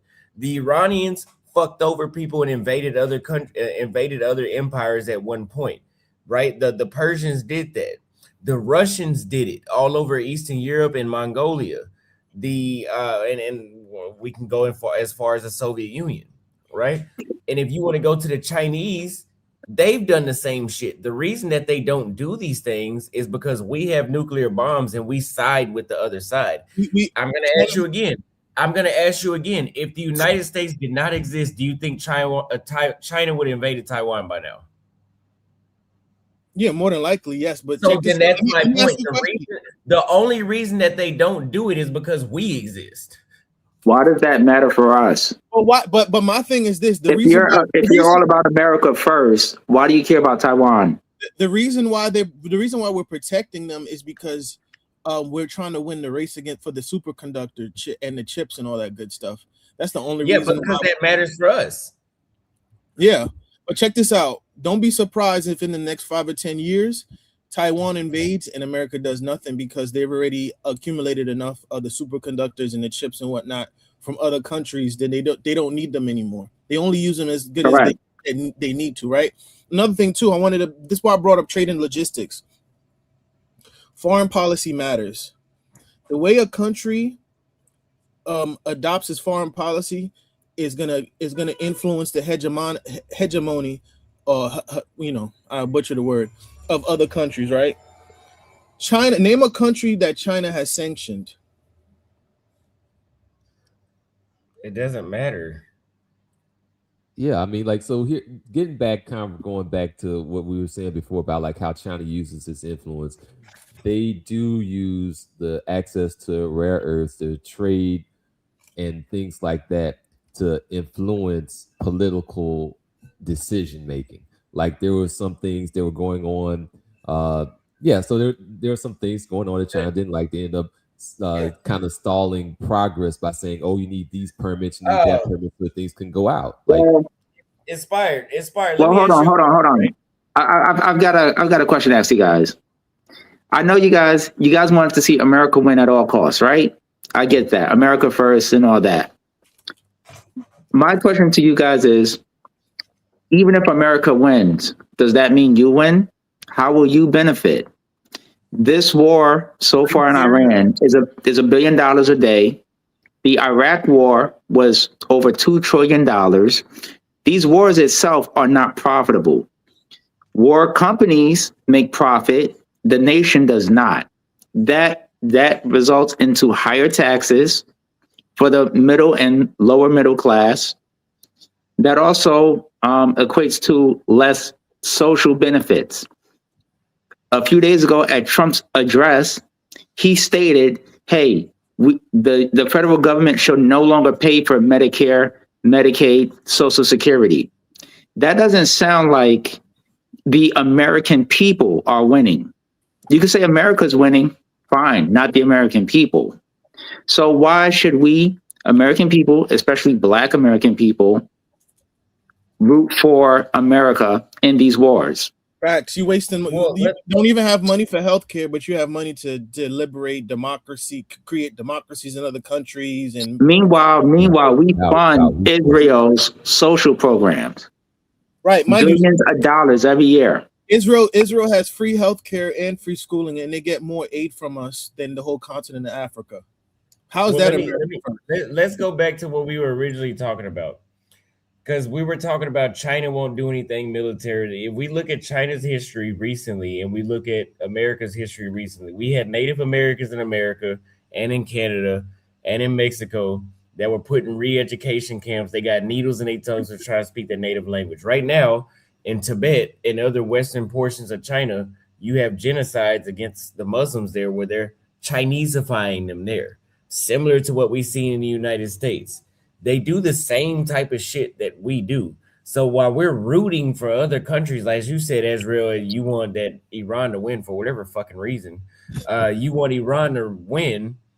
I'm just trying to figure out, how are you hoping? Because because you're forgetting about the Uyghurs in China. Like there are ethnic groups that are actually getting discriminated against harshly, like the Native Americans. If we win this war, that means it's going to destabilize the country, and that means it's going to be a mass migration of Iranian people coming into America for refugees, just like they did in Venezuela.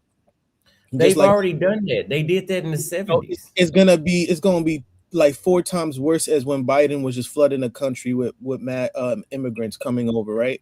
And I'm speaking as a child of immigrants. Like, you see how people complain, like, if you, I don't know if you've been to Europe multiple times, but like half of Europe just looks like the Nation of Islam. Like, it's because of all these destabilized countries, because of the Western powers sabotaging their countries and destabilizing it.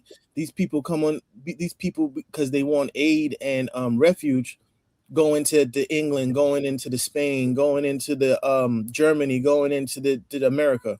And then you're gonna have these white people complaining, "Oh, these immigrants are taking over." It was like, no. What if your government stopped destabilizing their government and sabotaging them? Maybe they wouldn't have to run to America or to the EU. That's my point. That's what's gonna happen when you destabilize people's countries. They're just gonna come over. That's what happened with Venezuela. No. So what would happen is, if there's a regime change in Iran, you would just see history repeat itself again, like with the Shah. Let me tell you something. When we tried to do regime change in Afghanistan, how did that work out? The Taliban, as soon as Biden brought Afghanistan is Afghanistan, though. That's nobody's been able to successfully do that shit there. What do you think? What do you think? There was no success in Iraq either. You think Iran is going to be better? These people We've already done it. It didn't even last for 3 decades, bro. But the Shah did not even last for 3 decades. Okay, and is this regime better? Here's the thing, though. Like, all of this really comes back down to, and they don't really want like heavy full-on regime change, because look back at like Venezuela. Did we kind of change their entire political system? No, we just went for somebody that would give us a better deal regarding like the resources and stuff. And we had like all these enemies that were like just conflagrating all into that same space, and we didn't like that. So we had that going on. Then over in Iran, like, they would totally take a deal if they would give somebody, if they would get somebody in office that would actually work more with us on terms of the resource side of the fence. Like, this is really kind of all coming back down to resources. They don't really care about like changing the dynamics of their political structure for real. You know why I will also want them to win? Because of the mere fact that you had somebody like Netanyahu been talking since the year I think you were born, in 98 or 99, right? 99. 98, he came into Clinton's during the Clinton administration, came into Congress saying that Iran is 10% away from building nuclear bombs. Came in again during Obama's presidency saying, "Oh, Iran is 10% away from building a nuclear program." Mind you, we had Operation Midnight Warhammer last year. And according to Trump, after the operation was completed, he says it was a success, and said we got rid of their nuclear program. Before that, Obama made a deal with them saying that, okay, if you're going to have your nuclear program, all the NATO countries have to be privy to it, and we have to do an inspection, right? You can't, and we have to control the amount of uranium enrichment that you have. Then when Trump came into office, he reneged on that negotiation that Obama set up. Then you have Operation Midnight Warhammer, where allegedly we took out whatever uranium enrichment and nuclear programs that they have. Now we're talking about, we're now, fast forward almost a year later, we're talking about, we're in Iran because we're trying to get rid of the nuclear That's weapons. not where we're over there. No, but that's what Trump said. And that's what he went over there because he wanted regime change. You remember the tweet he put up? He said, where this is your chance to take your country back, and support is on the way. It wasn't about nuclear bombs. It was also about nuclear weapons. It was. I'm telling you, that's what he said. Him and Netanyahu said that. I'm telling you.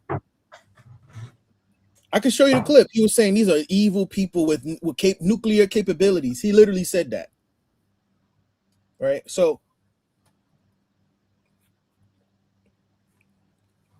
who's this jumping in? So I'm sorry, I was eating, but my point being, I don't know. Have you seen the memes that they put out? Iran with the Legos. Have anybody seen them? Haven't seen No, it. I don't watch propaganda. No, they show the bombs going like landing back and forth, and they showing like the children all around the world watching the bombs go off. And in one of the settings, they show one of the bombs passing by like Epstein Island. It was funny. I respect that. I mean, I ain't gonna hold you. I don't like the fact that we're beholden to Israel. So I feel as though I feel like Israel is kind of like a gangrene, where at some point you just got to chop off the leg, and this is the process of chopping off the leg. If Iran wins, then it's gonna diminish our Maybe so. Israel. It's Maybe. gonna diminish. It's gonna diminish the stranglehold that Israel has over us. Maybe Right? so. Maybe so. But I can tell you this: with or without Israel, we're still gonna fight our wars around the world. That's not going nowhere. That's humanity. The United States will not stay the number one power by being buddies. That's never worked. The Persians that y'all are kissing their ass so much, they didn't. Kissing their ass. I just think that, you know, if anything, at best, at worst, I would say they're a necessary evil, in the sense that this needs to happen to America, right? Because America has extended itself to the point where, just like in the Roman Empire, when you overextend yourself, you thin out your resources, because when you have to supply and subsidize those, because you destabilize. Persians do that too? We're talking about a different time, but I hear you. But that's how empires fall. That's around the same time. What did it? Let me ask you. What are the signs of the U.S. empire will fall just like the Romans, just like the British, just like the not the Russian Federation, the Soviet Union. Let me so tell the U.S. would just be next. Yeah. I always, whenever I have these conversations, what I do is I type in signs of an empire in decline, and I have it copied. The signs of an empire decline and severe economic distress, right? We just came out of high inflation from COVID, wealth inequality, political corruption. Shout out. We don't have as much wealth equality as y'all make it seem. I agree, but I also said political corruption. Americans exaggerate the shit out of a lot. Let me stop you right there. I'm sorry to be rude and cut you off. That's fine. But I just want to say a lot of Americans, we exaggerate a lot. I hear a lot of Americans say, oh, we don't have freedom of speech anymore. Yes, the fuck you do. No, we don't. Yes, you do. No, we don't. You can't talk bad about Israel online. Okay. Can you get online and say fuck Donald Trump? Yeah, but can you say F Israel? Yes. Not without punishment. Candace Owens criticizes Israel on a daily basis. That's Candace Owens. We have plenty of people criticizing Israel on a daily basis that aren't Candace Owens. Look what happened to Cal Irving when he criticized Israel. Can you go to your favorite country, Iran, and criticize their leader? Can you go to China and criticize their leader? Kyrie Irving was forced to donate money to a Jewish community. He was forced to publicly apologize, and he didn't even criticize Jews itself. He just shared a link to a book that criticized Jews. So if you're a person who's not aligned with people who are not powerful, people who are not aligned with Jews, then yes, you will be punished.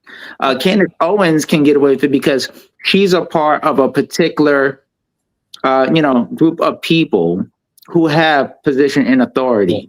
Also, let's kind of change the topic so we kind of leave the J people alone. Why are you afraid of saying? Why are you afraid of calling them out? Everybody can get the smoke. So there's levels. Let me say this. Freedom of speech. So you have free speech, but you don't have freedom from consequences of said speech. Like nobody's gonna come in and put me in cuffs and then drag me. Well, there seems to be no consequences for when people speak about black folks. Sir. Okay, wait, Azrael. Freedom of speech. Y'all say Americans don't have freedom of speech. I've been to 32 countries. I'm telling you, freedom of speech is an American thing. The reason we speak the way we do is because there's no consequences to what we say. No, there's I a hear lot you. of shit that we do that other places are like, damn, how could they say that? But we've been unchecked. We can say whatever we want, so we push it to the limit. But Again, go Not to without Rwanda. consequences.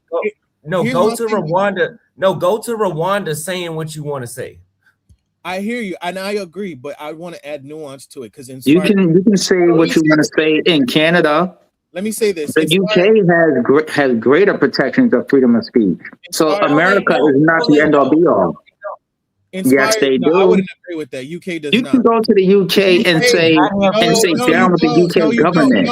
No, UK and UK. If you tweet out something wrong, you can get arrested. Trust me. No. Yeah, they're a little bit different. So Now, there's levels I to it. wanted to add on to what Inspired Truth was saying. Right? He said about, I think it was about being arrested, and I think Austin Holloman said something. Austin said something. Tucker Carlson was just alerted. He was advised and warned by the CIA that they're willing to bring up charges against him for heresy and also for talking to a foreign enemy and what have you, just because he's been speaking out against Israel. I don't know if you guys are familiar with that, but when I agree, I'm not going to say America's like this totalitarian regime where you can't say anything, you're off to the gulag you go. No, I'm not saying that, but there is nuance to what I was saying, right? Also, damn, I forgot. I lost my thought. Oh, I meant to say this when I meant the signs of an empire in decline. One of them is military. I also said political corruption, and that's why I brought up the Jeffrey Epstein files. Right. Also, military overextension. Right. Those are one of the two greatest factors. Once people see that you have a particular group of people are able to sway influence in your government and in all your infrastructure points of your country, right? Whether it's the banks, the education, this, that, and the third, and they're out here in a cabal of PDFs, right? A cabal of PDFs. That's not gonna sit well with the country in of itself, right? It's almost like it's decaying. There's a lot of social and political decay that's coming in this country. A lot of people not acknowledging it, right? And like I said, military overextension was one of the death nails for the Roman Empire. It was a majority of things. Also, government functionality too, right? November, the government shut down. What happened? TSA was crazy. I was trying to go to Portugal and I was pissed because I missed my flight because the TSA line was so long. I had to wait until 3 a.m. in the morning to get another flight when I was supposed to leave at 10 p.m. Now here we are. That was in October. Now here we are again in another government shutdown less than 6 months later. That is not a good thing. That's almost, people talk about, oh, these other countries. Well, when they talk about us traveling, they're like, oh, these other countries are second world. Why you want to go there? There's nothing more second world than having to wait 4 to 6 hours in line to get on the airplane. Let's get BK in the mix here. I think he just kind of pulled up. Austin, what's up, fellas? I have a question for Austin because I'm hearing a lot of what you're saying, and I'm trying to actually understand your position. Because if people observe your moves and the things that you do, it actually speaks against what you're saying right now. Like just the fact that you're, you know, I mean, I can call it diversifying your location or just not being in the U.S. actually says something about, what the U.S. offers. So even though, you may like that it provides you the capital to do quick business or certain things, but actually the fact that you're like moving away from it actually speaks to the fact of what people are trying to say, that the U.S. engaging in wars. Yeah, that's how the world has operated for a long time, but how does it benefit the people? Yeah, it may benefit the elites, but how does it benefit the people? So I'm trying to understand like your actual, like what is your like what is your stand? Like what are you standing on when you're not defending the wars, but like, people Okay, just calling it out. so what external conflict has Iran won in the past 100 years? Oh yeah, they won the Iranian hostage crisis. They I definitely said, won. what external conflict That's not external. An embassy within Iran is not Probably external. none. Iran Iraq That war. was, I mean, it depends on how you look at it. It is external because it made America. First of all, That's Jimmy not Carter. okay. Well, let me be more specific. Since conflict is taking hostages? Yeah, because What- you're dealing with it's countries. what- You're taking what- American hostages. That's outside. Okay, of the, let me narrow it down even further. okay. What external war where bullets were fired has Iran Probably won in none. the past 3 years? Probably none. Iran No, but Iraq this- war. None, because they couldn't get into conflict because they've been sanctioned since like No. since you've been alive, bro. So they haven't won anything. That's why their passport is not as strong as ours, and that's why their currency is not as Oh, strong as ours. Their passport is Iran Iraq war. For you to their have pass- Austin, Yeah, their the passport. Iraq I war. still don't. I don't Iran did not understand. win the Iran-Iraq war. They didn't. I will say that they did not. But no, Austin. The reason They did why not. their passport is not as strong as ours because they've been sanctioned to high hell. Because they have not won a recent war. No, they have been sanctioned by the Western powers. Wait. So Russia has sanctions, right? Because they have the nuclear weapons and military infrastructure. No, you're not even listening to what I'm saying because that wouldn't I even hear make you. sense. I said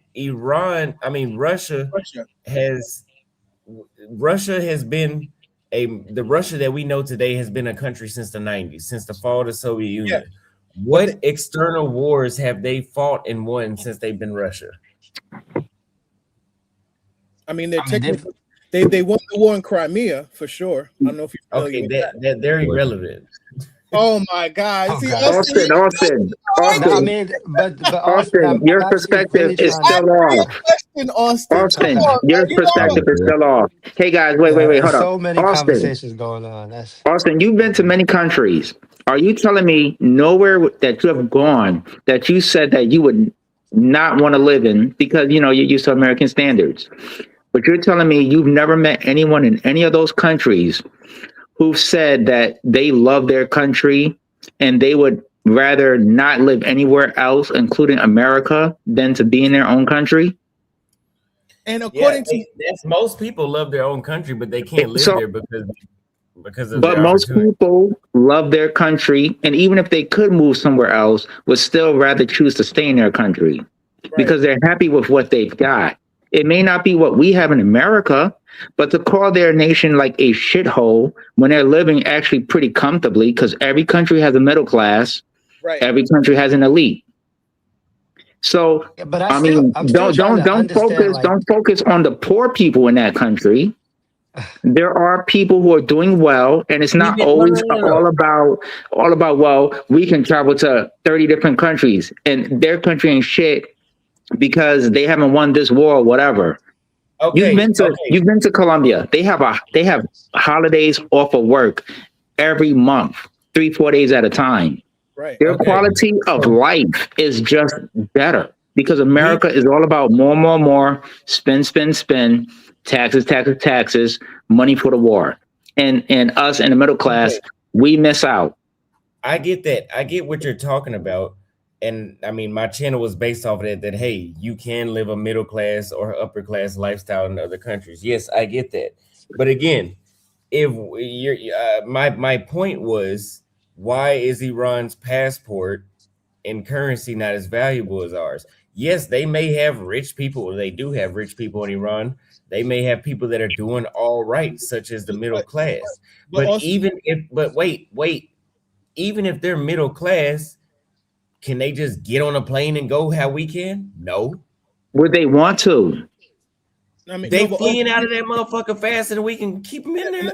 Let me explain. Because we blowing them up. Austin, right? I'm gonna break it down. We've been blowing them up. I'm gonna break it down. I'm gonna break it down to a formula.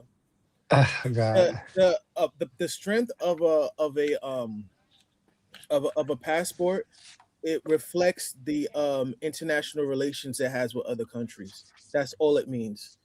That's all it means. It doesn't mean that the country could be great, but they might not have the best friendships with America and therefore or the Western powers, and it won't have a strongest passport, let's say somewhere like Singapore in Japan, right? A country could be, which goes back to my point. which goes back to my point. No, but that doesn't mean that internally the country's struggling, though. No, wait. The country. I didn't say this because they were struggling. I said the countries that dictate that system in the past 100 years have won external conflicts. If you have a French, British, or a U.S. passport, you have won. You won in World War II. You have nuclear weapons. The friends of those countries, like Portugal, Singapore, Spain, Japan, those are all allies of those Western powers, also have strong passports. The adversaries of those countries do not. Afghanistan, Iran, Iraq, What about Libya. China? What about China? China is literally fucking one out of all of them. Name 3 other Chinas. You know, Russia's ranked number 4 to 44th. Okay, I said name, because we can go down a long list on our side. Go on the other side and name 4. There are countries that are in NATO right now that are lower ranked than Russia in terms of passport strength. I'm looking at them right now. Yeah, okay, but you're naming 2 countries. I said name 4 countries. 4 countries? Singapore, Japan. Singapore is our side. Come out on the adversary side. On the other side, the side that is not part of our side.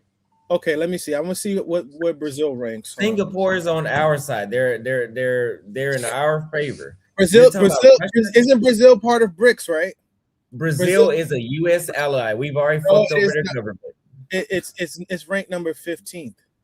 Yeah, Brazil is a U.S. ally. They're a U.S. ally that's not in NATO. That's very well known. You think so? Why are we Brazil talking about passport? How did we get into passport? Why did Trump threaten them along with Cuba and Colombia?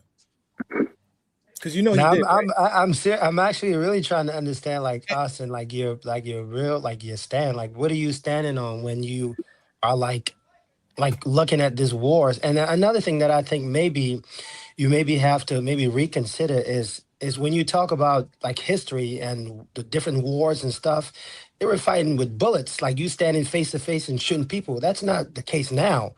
Like a small country like Iran is pretty and war is not about casualty anymore, like physical casualty. Right now it's about economic casualty. Like you just have to, crush the economy of a country. Like look at what they're doing in Cuba. Or take out one leader and that's it. You don't have to go shooting bullets no more. So like the war is not really a big deal because a small country can send some sleeper cells and take out the leader, take out a whole bunch of like a city. Like it's not like the US is powerful, yeah, but the smaller countries can do dirty. Then Ukraine would not have so much of a problem with Russia right now. It's just the smaller guy can just win and everything's all good. Like I'm just saying like it's not. My point was this. I said in the US, the people that won wars in the past 100 years are the ones that dictate everything that goes on right now. Okay, let me ask you that. Okay, let's say, hold on. Let's say that, okay, if that's true. So, but it is true. Okay, that's true. Okay, that's true. Okay, we're thinking about it from the perspective of being United States citizens.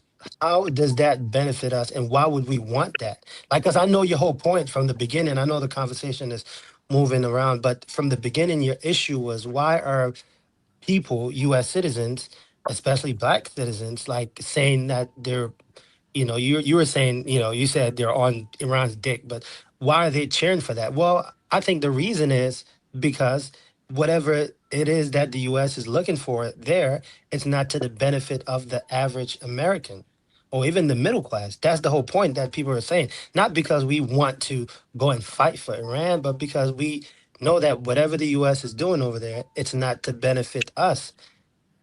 So is it that so how do you see it that it's because the wars of the past to dictate the future has already been done? Like no one is going to come and surpass the United States now militarily.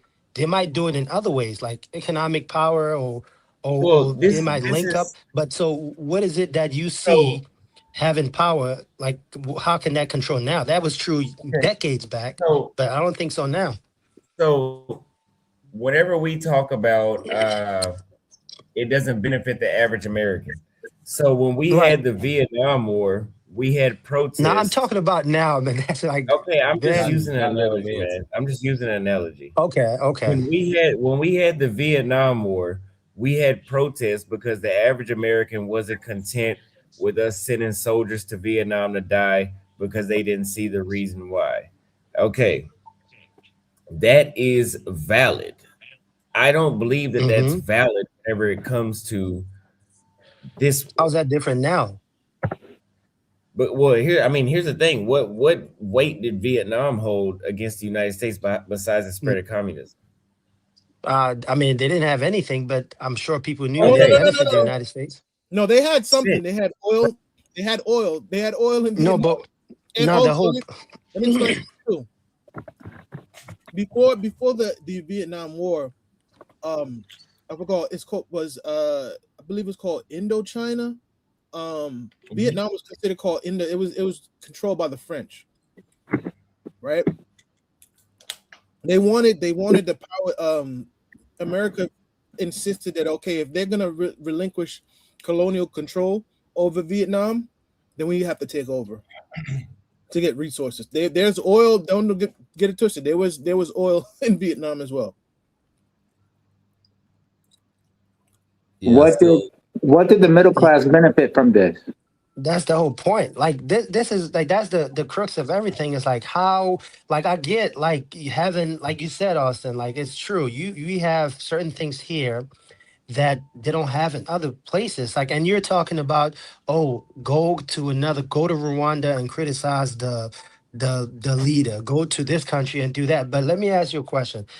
Just like MLK said, do those countries have a constitution that says you have the right of speech? You have like Martin Luther King said, just do what is on the paper. That is what has been said. Do what is on your paper. We're not worried about freedom of speech in Iran or other countries. Just the stuff that is here. Fulfill that and then let that be the priority, not engaging in a war with Iran that you So want to liberate the people. Like that, like I okay, mean, I'm trying what are I you mean, defending in that stance? but before World War One, did or did not the United States practice isolationism? I Yes. mean, Yes. I agree with you. There are a lot of things in the past that have happened, especially in We war. didn't We when did. we didn't practice Military. isolation, we didn't have the same influence. Well, but what I'm saying is that strategy it's not beneficial anymore because the past few Middle Eastern wars has proven that. Like, yeah, it was good hundreds of years ago, but what I'm arguing is that we actually have moved past where just having straight military prowess like just dominates because you can look at Iran right now. They are winning like by all metrics. They are winning. Yep. Like they're a much smaller power than we are, but they're a win. We could literally just squash their whole country in like a day or two. But they're winning because they're impacting us economically, the world economically. So it's not about who has the bigger guns now. It's about connections. And the US is not doing a favor to their people They call that a. by I'm sorry. by doing whatever it is that Israel wants them to do, or Okay, or you well, think is in okay, our interest. let's wrap this because I gotta go here in a minute. The United States pulls their military bases from all around the world, come back home. Let's practice isolationism. Let's focus on these civil rights shit that y'all keep talking about in Constitution. Now what? What does the world look like? I wouldn't say to necessarily take out all of Oh, of course we're not. Oh, so we're not gonna do that. Okay, I got it. No, if No, they No, no, the if U.S. could. See, The this is what I'm U.S. saying. could. no, The U.S. no. could do that The successfully. U.S. Also, you're Exactly, going they to. really could if You're also, because they've already established that they have the possibility, capacity to exert force, and that is not needed anymore. and Like they another just thing have to. too. It's The not U.S. needed has anymore. the Let me. U.S. has oil. It's got farmland. It's got the technological capabilities and the intellectual capabilities to self-sustain itself. Okay, so I wanted to say this. See, this is where I said, what does the rest of the world look like? no. If Let me we Who let me say. pull cares? our, We're in America. Why do we care about the rest of the world? Let me say this. Let me If say you're this. because truly the America reason first, we could be self-sustainable. because do you think that Hitler would have did what he did in the 40s if we had military bases there? Probably Hitler not. most likely would have not. Let me say this to you, Austin. Okay, But and that's why do we care about earlier. Hitler and Europe? Hold Why on, should we care about let that? me say Because this. if one empire gets too big, they can do what we're doing. Let me say Hitler had no intentions of ever coming to America. And actually, America has many advantages beyond technological, which protects us. We've got an ocean on each side of the nation. We've got North and South Korea. No nation has a navy that can reach us.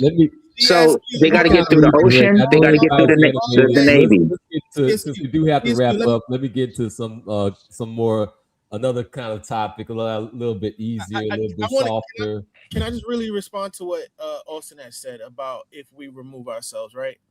And I wanted to say this to CSQ. What you're saying, in theory, it made sense because, but check this out. Hitler also did say that he wasn't going to invade Russia, and what happened, right? That was actually the decline of the Nazi Germany. But with moving forward, right, on a topic of, now I'm gonna get to correcting what you said, Austin. If we remove our military influence around the world, why do you think what now? I'm sure if you feel that way, I want to know, how do you feel about Trump saying that they're gonna remove themselves from NATO, right?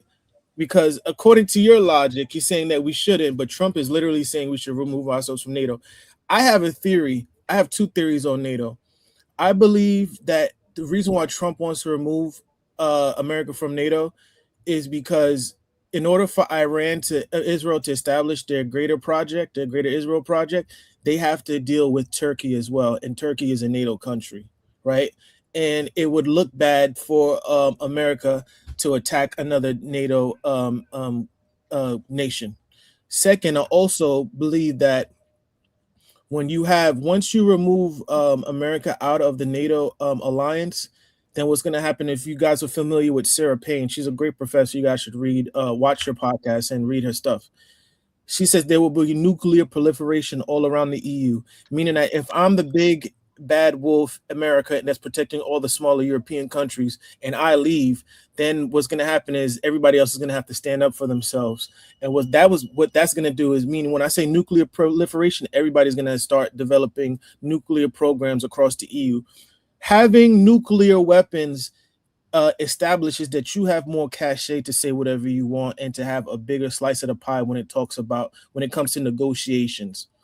So if these countries, let me just say, if these other countries are able to have nuclear capabilities in the EU, that means that America won't have that much of a sway, because everybody else got guns at the table as well. No, because other non-NATO countries already tried to get nuclear weapons, like Brazil, South Africa, and all that shit was canceled. I'm talking about NATO, though. I'm talking about the NATO. Yeah, but you're saying as if NATO didn't exist anymore. I'm telling you, non-NATO. No.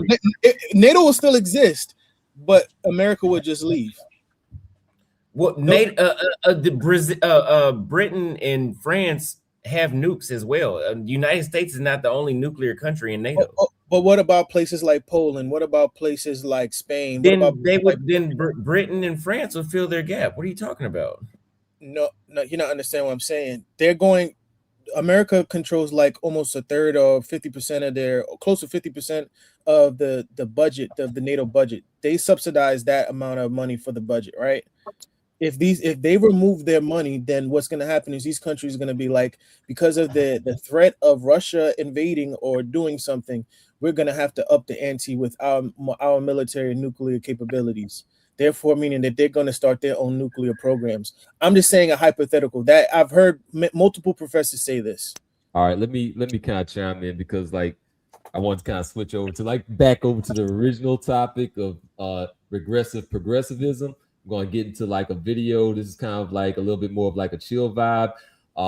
Now, one thing before I go to that, like nature does abhor a vacuum. So when you do have a power vacuum, you end up actually with more conflict, not less. Like this isn't like necessarily a panacea when everybody else gets their, into the nuclear game.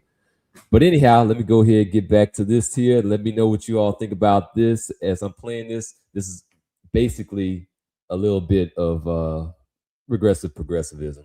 Look at you in marriage, doing marriage, and say it can never be me. Then you know you're on the right track. There's a scripture that says the gospel is foolishness to those who are perishing.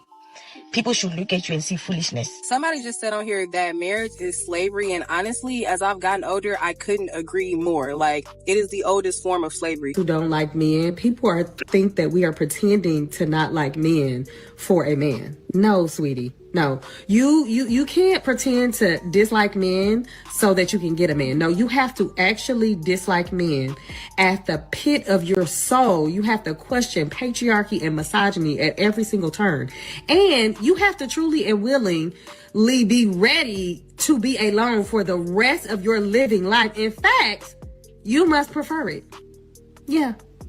If marriage was truly beneficial for women, we wouldn't have to be threatened into it. We wouldn't have to be given timelines and told that, oh, you're getting old and your biological clock is going to expire. You better get a man to marry you. This girl just said the oldest form of slavery is marriage. And I think she might have ate with that. Percent of women ages 20 to 39 are now child-free. You know what that means? You understand what this means? We're the majority. We are the majority. There are more of us. More of us. This is one of the saddest things I've ever seen. And to think they got mad at me when I said modern feminism was just... Yeah, go for it. Which one do you want to respond to? This is exactly why women have never been in control. Because in order for you to be able to talk shit, somebody had to give birth to you, idiot. So she's bagging about, oh, women are 32 and child-free. That's not good. You have to have, in order for you to talk shit, somebody has to give birth to you. Declining birth rates is not a flex. This is exactly why men have always been in control of things. Austin, you know what we need? We need you to come back in here and set things right. That's what we need from you. What you want me to do? Tell them that it's that bad. Hey, so they need to wake up. They need to wake up. It's that bad for Israel. It's that bad for Iran. It's that bad for the Epstein files. It's that bad for this lady with the glasses on and the rest of her friends. Hey, let me ask you. She's countering this stuff. At least she's saying, "Hey, that stuff is not good." No, of course it's not good because these women are boneheaded as hell. Because you're gonna have where you're gonna have people. If you're below, the term below replacement levels means something. It means that you don't have enough people to replace it where you can sustain a society and its infrastructure, right?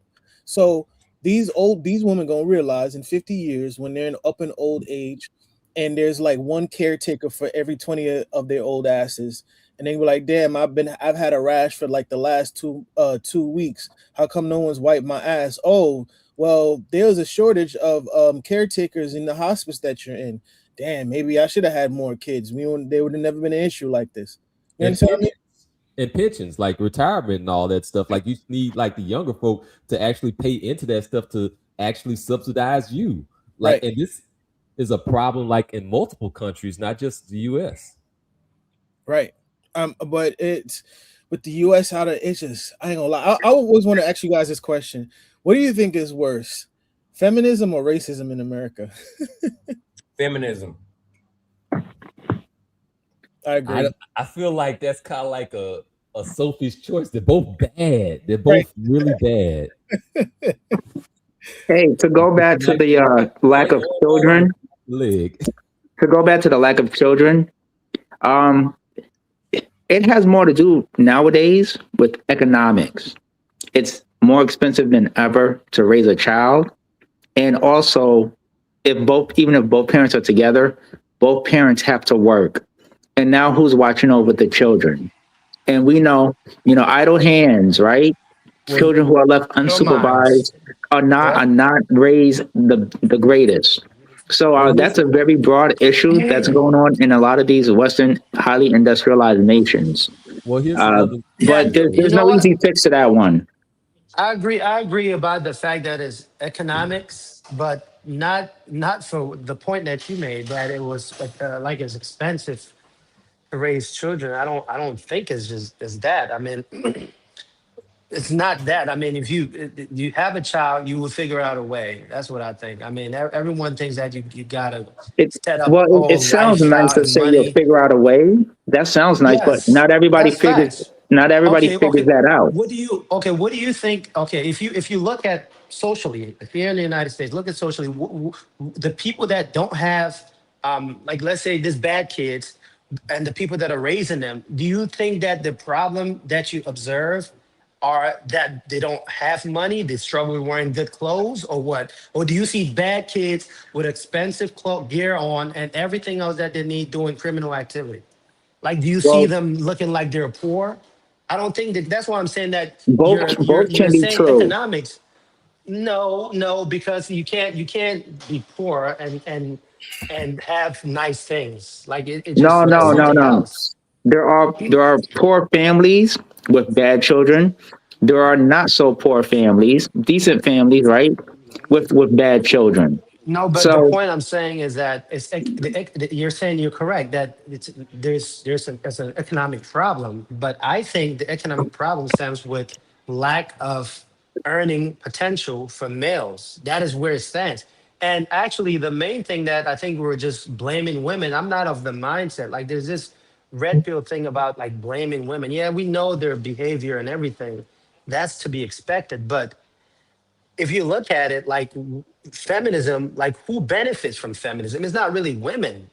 Women are Yes, suffering, it is. women are more depressed. Who benefits from feminism? It's the They fought elites. for That's it. really what. No, yeah, but they do, but they don't benefit from it. Who Yes, they benefits from do. it? They No, listen, what listen, do they get out listen, of it? listen. Wait, wait, wait, wait. Depression, Do you loneliness. see? Wait, What do you do you mean? see? Wait, do you see women in Iran making these videos? No. I I'm not mean, looking for women in They don't Iran have. making videos. They They probably are. no. So you maybe, so but in a man, wait. So wait. I'm talking So U.S. based, man. But okay. in a Islamic regime, women are talking shit about men online. Did they Seriously? Maybe, maybe birth not. rate I don't know. I issues? don't live in Iran. I can Did tell you they? this: it's not happening. There's no Somalian that's tolerating this shit. There's no Saudi that's tolerating this shit. There's no Iranian, no Iraqi. Okay, so This what is is your point with So wait, that wait, wait, then? wait. So if they no. did What is talk your Listen, like I'm point? that, telling what would happen? Hold on. So what is the point with the fact that okay, they're not being so disrespectful over there? women having feminism allows women to enjoy the same rights as men. Before No, but feminism, the question is, are they before enjoying feminism, it though? wait, yes, they are. Before feminism, women couldn't even open up their own bank account in the United States. What are you talking about? Right, Okay, so right. what is that an That's a enjoyment or that benefit. more debt? That's not an enjoyment. They have more debt than most males. So what are you talking? A That's not bank account is enjoyment. not a credit card. It's the same thing. Bank account, credit card. No, it's You can not the have a same thing. okay, but okay. No, So okay. So you're saying they were able to open a bank account but not have credit that's cards? one thing. That's one thing. Okay, so what is the enjoyment in having a bank account? Another thing of feminism is the right to vote, women's suffrage. But do they bet? What I'm asking is, how are they benefiting from? What are the The same outcomes? Like, reason what are their black folks outcomes? fought, the same reason black folks fought for the right to vote. They benefit from it too. Okay, no, okay, that is what. But what are the outcomes for women? Like, name them. Name Okay, the it might be outcomes. detrimental Like, to them, but they do but that's the benefit. point. No, but it's not. So it's not a benefit. My question They was, want who they want benefits? birth My control. They question. want to The be able question to is, fuck. who They want benefits? to have gay friends. That's That's feminism. But how is who that benefits. benefiting? Yes, they're having more. They're being promiscuous, but they're getting sicker. They're subjected to more diseases. So it's actually not benefit. You're still not naming a benefit. My point is that, and I'm not. It's not like I'm trying to trap you, but my point is to state that we can blame feminism all we want, but there is someone that is benefiting from feminism, and it's not women, y'all. We can't keep No, blaming. no, It's not women. It's when they do advertising, marketing. All marketing has to do with convincing women to spend. And who benefits from that? Not women, mostly white male, but in general, is the elites. So we are here talking about feminism, this, but no, women don't benefit from that. They don't get enjoyment out of that. They get temporary enjoyment, but they're lost and they're more depressed, take more medications. are more Well, lonely, that's they bad. Let them have more lead. diseases, more overweight, more everything negative for feminism. So it's not a Well, beneficial to them. that's What the who bed. benefits Let them is the lay in it. elites, and that's who That's what they benefits from the same chose. war as well. And That's what we they always never chose. talk about that. So That's what there were they waves chose. to And it too. yet Like the I women mean, we today are had still first wave talking and about it second slavery. wave. So definitely the third wave is definitely detrimental. Definitely the third wave is bad. But let me get to some more, because there's even more to react to. So like, yes, wait, there's more. A plot to drive women out of the home, destroy the modern family, and rip a hole in society. Now they're celebrating doing the thing that they claimed wasn't happening. Not. Because that's not who the I am. And my daddy didn't raise me like that. To be a trad wife. To be anybody's wife. My dad used to literally say that to me. I didn't raise you to be somebody's wife. That's so brave. Sexism and patriarchy and misogyny and different ways that discrimination towards women, different ways that inferiority towards femininity gets inscribed. There are ways that individuals feel like that is calling out power too much, and they feel like you're betraying the power. When I talk about how this is something, or simping is a term that serves the primary function of policing man's behavior, that policing mechanism, that comes from us easily buying into the way that we learn from the plantation. That's why it comes so natural for us a lot of times. Like, how dare you dishonor your manhood and masculinity by trying to prioritize these women? They're supposed to, especially if he's expecting you to be a trad wife, you might as well pull out a whip and a chain. A loss of freedom. I'm all about freedom, and marriage takes all of it away. About the structures of marriage. People love to talk about that type of shit. I want to hear you talk about it. I mean, marriage is literally invented as the slavery of women. They called slavery of black people chattel slavery, and they called the slavery of women marriage. Really? Like that's just... What's up? Turn that dude off. I can't stand it. Skip his part. We gotta suffer just a little bit more. Just a He's little right bit. about it. Let's torture you a little bit more. It was made up to trade women as property. Are the leaders. Women got the plans, they have the wherewithal, they have the education, they have the desire, they have the drive, they have the attention span, they have the concentration, they have the focus, all those things. Like women are just superbly driven, in my estimation. Like men need to just support women. Women should be running the show. We got to decay the matriarchy. Yeah, cool. Let's flip this. Patriarchy turn it into a matriarchy. I am all for it. I don't want to be a leader. Like I have no interest in being a leader. But I am so not in. I don't want to be a leader whatsoever. And I've been like trying to get other men to be like, bro, I have enough self-awareness, thank goodness, to know I'm nobody's leader. He gotta be trolling. No, these dudes believe this stuff, man. Do he think he's gonna attract women by saying that? No, well, he thinks that, but the truth of the matter is, he's just showing how much of a tool he is. But in the words of Fred Durst from Limp Bizkit, I would tell this dude, keep trolling. Oh, inspired? Yeah. I need help with something. I need some clarification about something. Okay. The one who was saying, my daddy raised me to not to be a trad wife. Was that Leslie Jones or was that EJ Johnson with a wig? I was kind of confused for a moment. She does. I guess she does kind of give those vibes there. Mm-hmm. You can't make this up. You can't make this up. But I'll be right back. All right. So yeah. So you think we ought to kind of follow this guy's lead to non-leadership and just let the women take it and everything will be cool, huh? Well, this whole thing is very complicated in Western modern times. Mm-hmm. It's very nuanced. There are some parts where the women are speaking that has some truth to it. Traditionally, marriage was not about equality. It was about the men having control, and the women had very little say so. That can correlate or look like slavery in some forms. So they're not entirely wrong. The problem nowadays at modern times, there's equality between both men and women. And what happens when two people get together who are equal, they're not always going to agree with each other. And then there becomes a power dynamic. And if two people are fighting against each other too much, you have to separate. Now we have both genders, male and female, who are so independent from each other, it's very difficult for them to come together. That's the biggest issue with modern society. As far as relationships, in my view, I don't see a fix to that in this country, at least. I don't see a fix to that. I think that we have some revisionist history in there as well, like the color purplificationing of America. Like you had a lot of narrative that was pushed that really didn't really reflect objective reality on a massive scale for the most part. I think there's a lot of roles, like gender roles, that marriage served, and at some point we ended up getting away from those roles. Like it's not just that, hey, I get to have all the say of everything. Like for the most part, like the women had the say in the house, like the say of of what was going on with the children. Like there was an actual role that was going on there, and now we have like the desolation of roles to where we have gender flatness and everybody's just kind of trying to be the same worker bee drone in a way, and like it doesn't work. Like the idea that a man and a woman are the same thing does not work, but the idea that we both have value does work. We have value in our respective roles.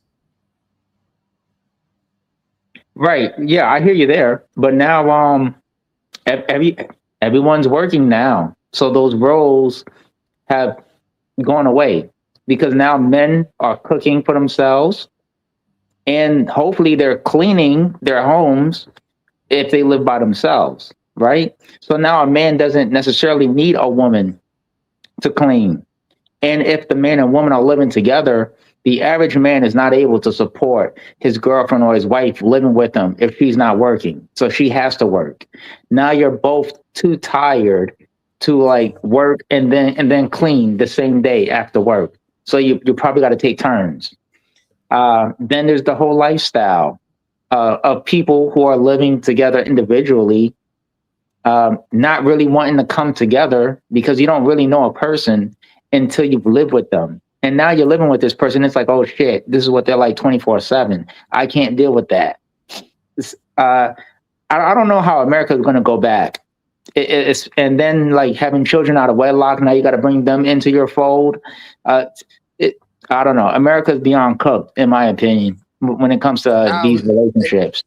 It has to be like Tupac was saying, like you literally have to eat the elites. You have to eat the rich. Like there have to be, I mean, like it has to be literal because like why should two adults not be able to work and have a normal living?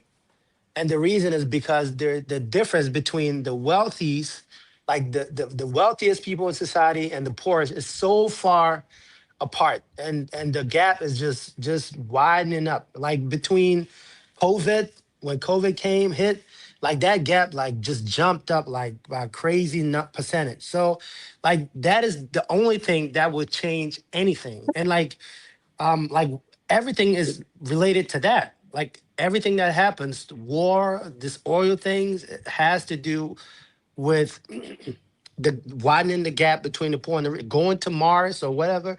It just has to do with widening the gap. Like this, astronauts going up there, and that's just to further the gap physically. Why they continue to do it here financially and in other ways. Like that is the only solution. Like men are never gonna fight their way, or through guns and stuff out of this stuff. You just have to eat the rich.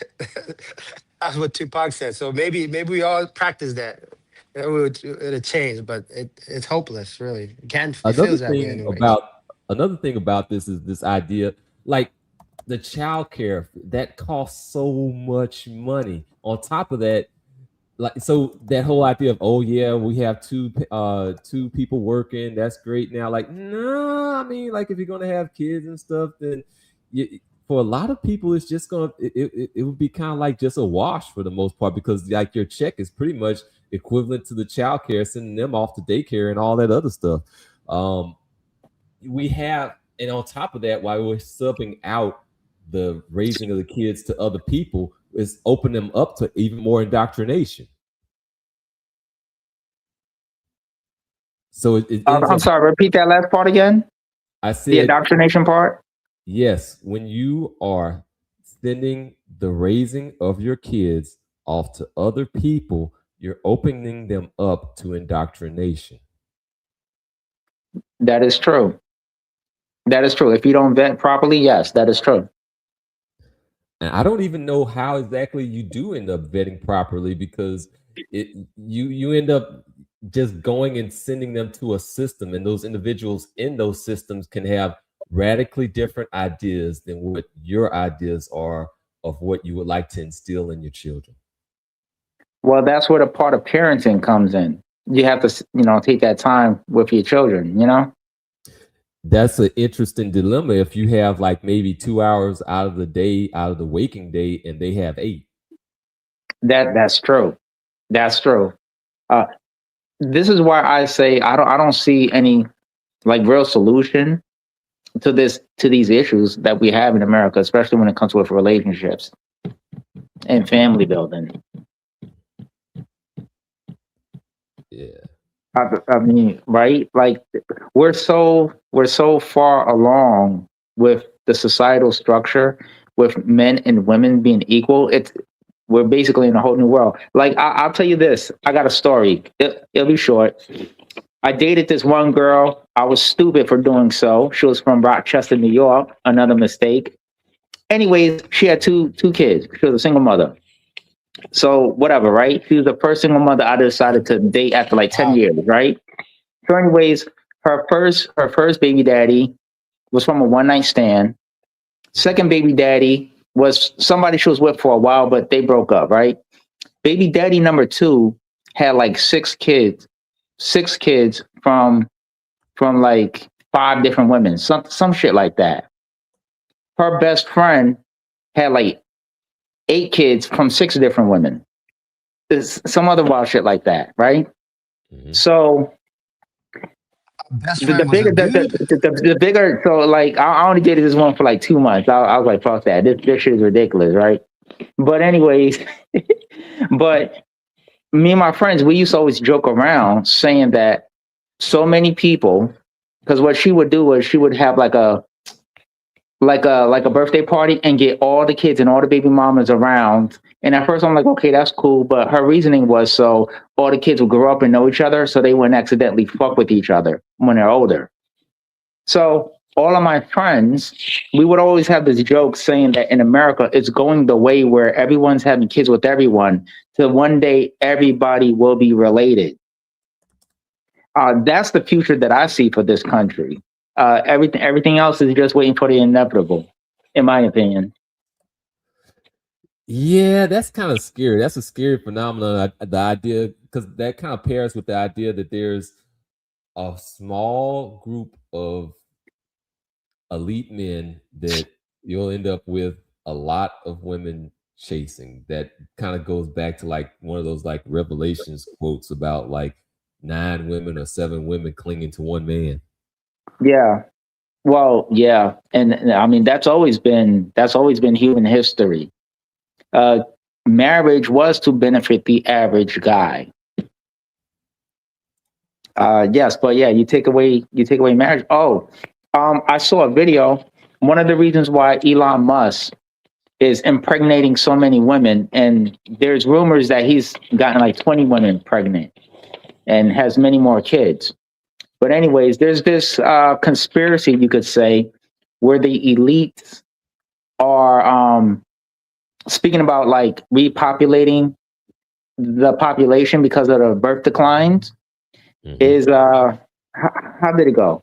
Basically, they just want to have as many children as possible with as many women as possible, so they can create like their own little dynasty power structures, sort of like how the English people did back in the days with the family controlling everything.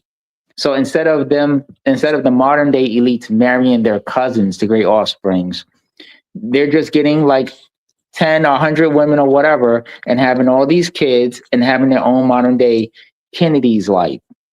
And so a woman, unfortunately nowadays, everything revolves around money in this world. And women, like the average man can't be a provider, right? Modern women still want a provider. They want their cake and they eat it too, right? But they still want a provider. Who can provide? That guy with money. So what if he's got 5 other baby mamas, or whatever, 5 other kids. You know, these women are still getting paid, they're still getting taken care of. That was that was a good point. Would that also mean? Oh, sorry. Go ahead. I was just saying that was a good point from the chat, talking about being on some Genghis Khan stuff, but not in any kind of like mass hitting way. Just finally coming out with it. Oh, Genghis Khan was brilliant in some of the ways he was able to conquer people. For example, if he conquered an area and the leadership capitulated, in order to get those people to get in line, in order to further advance that control, Genghis would, by the way, Temujin, or Genghis Khan, it was called in Mongolian, would have these rulers marry his daughters. The daughters would have these children, and the daughters would make it a point to eliminate the other wives. That way, through his grandchildren, he would rule these areas. Dang. I didn't hear about that story. That's wild, man. That is on some conquest next level sleeper cell type stuff. His daughters had a role, and those daughters were no joke. Mongol women were no joke. But then again, this is the step. It was brutal back in the 13th and 14th century, my dude. And to this whole thing about marriage, because remember, I come from a traditional society. I'm not African American. I've mentioned that many times. I'm actually East African. But marriage in many traditional societies has an important role, because what it does is it's not just bringing families together. In some cases, it brings alliances among clans, which eliminates the need for violence against one another. In my case, my parents, their marriage was arranged marriage, was an arranged marriage. And so through the various marriages, I've got cousins from other clans here and there. Those people are my kin. They're family on both sides of my family. So in times of joy and everything, they're my people I go to when we celebrate. In times of strife, if they're in some situation, I'm there to help them, support them as best as I can, or anybody else, as a network, as a support network. In times of war, I could call them to help to back me up. Yeah, that makes because they understand. Yeah, it makes absolute sense, and the children perpetuate this cycle. But this is the importance of marriage. This is what marriages do. This is why. Hey, take since you guys mentioned Saudi Arabia, the royal family of Saudi Arabia, the late King Abdullah. He was a bit of an odd man out with the rest of his brothers. Why? Because his mother belonged to a tribe, the Al Rashid tribe, who were rivals of the Al Saud family. When King Abdullah married, Abdullah married this woman from the Al Rashid clan and had Prince Abdullah, it was to forge an alliance and keep the peace. Yeah, you see this also with common folks. Okay, in certain neighborhoods, you know, when people arrange marriages among their kids, it's to maintain family familiar ties. And the families, you know, maybe they don't work out. Sometimes they're divorced. That's normal. That's acceptable. As long as there's children involved, they have children afterwards to continue the lines and whatnot. So people saying there was no benefit for people in marriage, I think it's absurd. And some of the women were trained to be wives. They understood the responsibility they had when they got married, because mom rules the household. But when people talk about, and these are patriarchies, but people sometimes don't understand traditional systems when it comes to patriarchy or matriarchy. I mean, how many people read books on sociology and anthropology here? Inspired Truth, for real? Probably few. No, probably very few. And here's something I will mention right now. As far as the people in Iran go, you have to compare and contrast them with the people of Iraq in this sense. People forget the Iran-Iraq war that happened in the 1980s. Why do I bring up that war? Because in those 8 years, both sides lost a significant sector of their male populations. We're talking boomers and Gen Xers. Those were not just your people, men of fighting age. Those people are also men of working age and reproductive age. And when those men are taken out, Hell, Iran had boys as young as 9 and 10 years old had to fight in that war. With many of them gone, most of the women on either side have very few people to marry. And that opened opportunities for them later in the 90s for those Gen Xers to go on to, to graduate school and whatnot. But finding a viable mate, easier said than done. Yeah. Look at the population pyramids of these countries, you realize, oh, wow.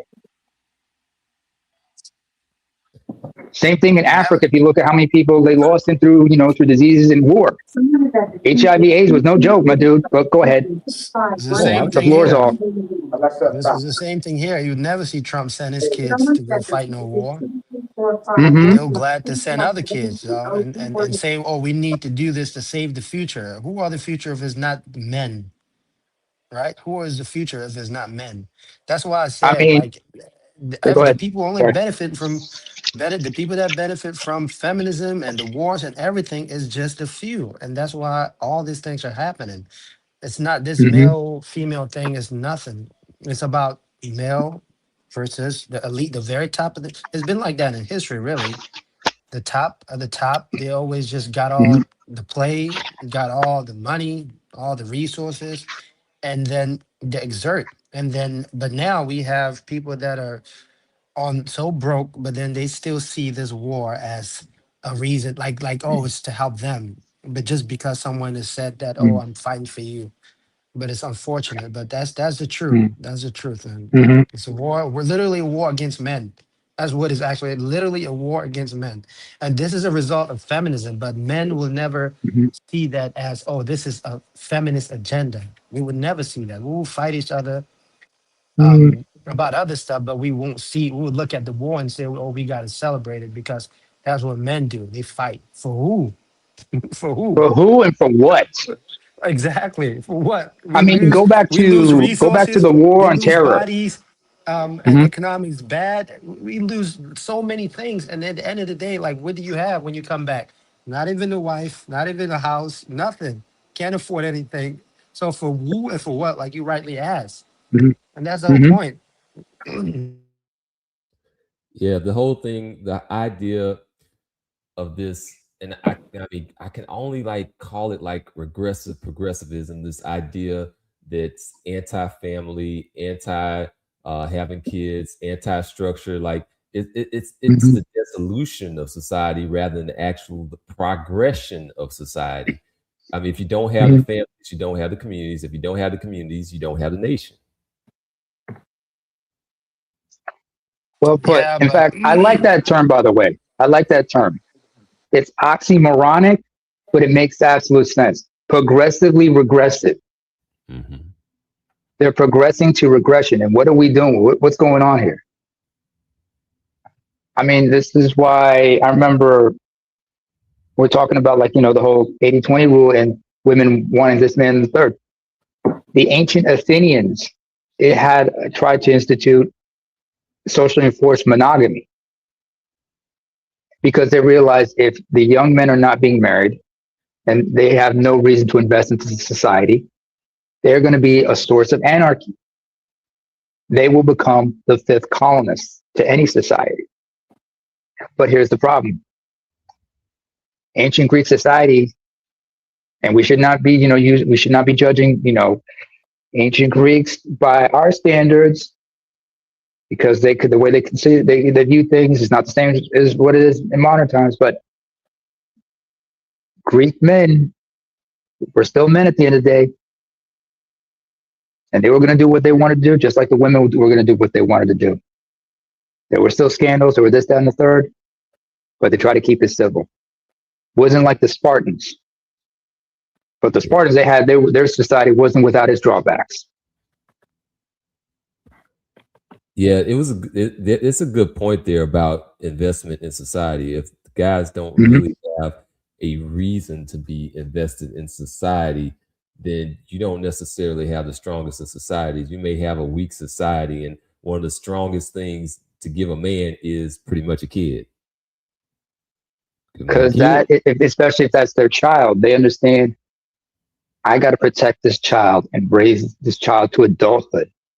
because I need to plan for they're my legacy. They have something to lose. Yeah, that's your genetic immortality. The genetic immortality. This is why I know I can't mention his name, the little mustache man. He once said, and he learned this from other people. When you get the when you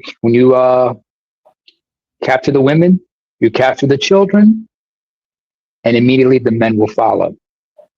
Which is why when he was speaking the way he did, he galvanized a lot of the young people and the men in particular, because the way Germany was post World War I, especially during the Great Depression from 29 onwards, he galvanized them. He Are convinced you them that they sure? were a great Are you nation. sure? Are you sure he didn't just end at capturing the women? Because I feel like after that, they were cooked, man. Well, it He had to be captured the about children. women, Like, they got the children. Hold on. I know what you knew. I know what you mean. But he galvanized the young men into believing, by Bill selling them a dream and believing, you are a great nation. You guys are warriors. You're meant to conquer in this, that, and a third. Instead of being what you are, you're better than this. And to my point, I said earlier, when you capture the women and children, the men will follow. There was a story of one man who confronted him and said, I will never submit to you. I will never put the salute to you.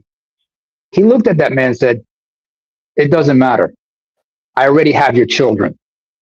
They will follow me. And they were already under my control. And their children shall fall in line eventually. That's powerful. It is. Powerful stuff. This is how influence goes. And like we talk about social structures and whatnot. We talk about raising children. I remember reading a book on anthropology. They compared how kindergartens in US, and this is in the 80s, compared to kindergartens in China in the 1980s. What values were being taught? One was taught rugged individualism. The other was taught a rugged collectivism.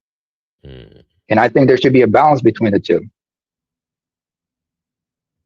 Yeah. And how are these children socialized and indoctrinated? That's the question. That's why people need to scrutinize these things. But no, not that many people are are self-conscious. Because remember, not the vast majority of people are on autopilot, unfortunately. Especially with the stresses of life. They're on autopilot and they don't have time to think. Yeah, I mean, when you're busy working your butt off just trying to survive to the next day, then it doesn't allow for a whole lot of thinking. You keep people 100%. distracted. 100%. And stress is the key to it, especially in these past 20, 30 years. Like how many people stateside as well as over here in Europe with things like mortgages, car notes, trying to get paid bills on time, trying to, save money for this, that, and the third, credit card debts and trying to get their kids to college and whatnot. Those are stresses. And that's why so many people live shorter lives. Stress kills, my dude. Stress kills. Even Dr. Robert Sapolsky, PhD at University of Stanford, talked about this. He's a neurobiologist. He's talked about the dangers of stress and how much it can kill you in obvious ways as well as ways that we don't know. For example, your DNA can after long-term exposure stress, your DNA breaks down. You know that? Yeah. The telomeres on your DNA strands will break up. Yeah, there's that. And also, so there's the physiological negative effects. And then there's the negative effects surrounding creativity, because it also destroys creativity as well. Like you can't think of new and novel solutions to things while you're stuck in survival mode like that. Mm-hmm. And when you have people programmed that way, especially in certain groups especially in traditional societies, other societies where you have rigid ways of thinking, and it's group thing. When you think outside the box, everybody sees it as a threat. even if you're thinking of solutions to help, people will just dismiss you outright.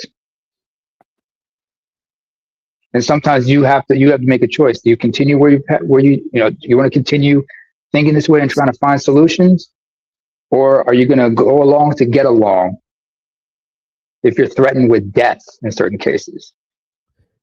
Yeah, thinking outside the box kind of challenges the narrative, and anything that challenges narrative ends up being something that has to be attacked.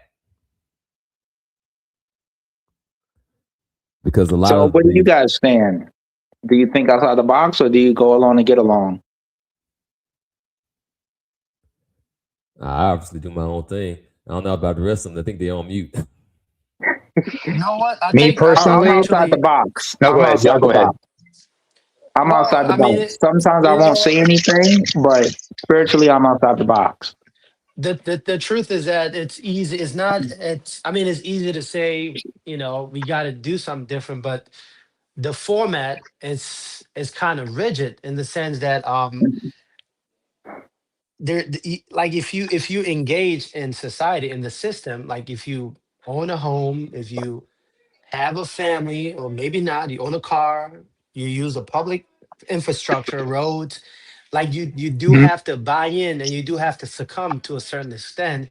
But there's still a lot of things that we can do, because I know we were discussing earlier how we can combat like the fact that the elites are just running everything. How do you actually do that? Well, you do that by where you put your money. Like that's the main thing. Like where you put your dollar is the biggest thing you can do. Like this, you can protest, you can talk, like we're talking now, but at the end of the day, it's actually where you spend your money. Like if you're a spender, basically you should like limit your spending, and you would have a bigger impact than protesting, or like talking, being a talking head, or whatever the case might be. But like something like what Austin is doing, that is I mean, I don't know how he views it personally, but that is a form of protest, of getting out of the system in a way, even though he's still trying to back the system in a way, like, oh, he's doing all these things because of the way the system is structured. But either way, I think if you're looking if you're looking to change something, if you're already part of the system, it's not that easy as like walking away or anything, like, but at least you can start with not spending a lot. Just don't spend. Even if you have, like, there's no need to spend, because that is the only thing that they need more bodies to do. They need more bodies to fight wars and to spend money. That is the only thing that the elites need from us. Fight wars and spend money and consume. That's Yeah, it. Like yeah, they that's keep you distracted. They give you football games. They give you basketball games. They give you entertainment. Entertainment. Hmm. Everything they give you. Even like some of these social programs. It's not like they could do that if they really wanted to, but they give you politics to discuss and keep you distracted. But at the end of the day, there's one group of people, and it's the elites that are the beneficiary of almost every single thing that happens when you wake up and when you go to bed. There's literally a tiny, tiny 0.1% of people that benefit from Hmm. that. And the only that's way you can actually do anything is just not spend as much if you're really trying to be part of the systems. But it's hard.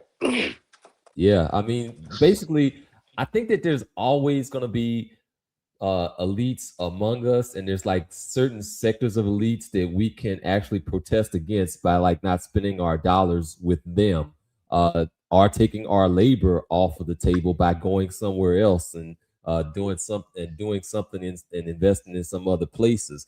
I think that I Agree think with that that. a I do. lot of our grievance is with elites that don't know how to turn the dials. They don't know what the heck they're doing. They move it a little bit over here to the left, and then that's way too far over, and then nobody's having kids. They move it a little bit over there to the right, and now they're worried about overpopulation and everything else. Like they don't know how to operate the dials properly, it seems. And I think that's like a big part of our grievance.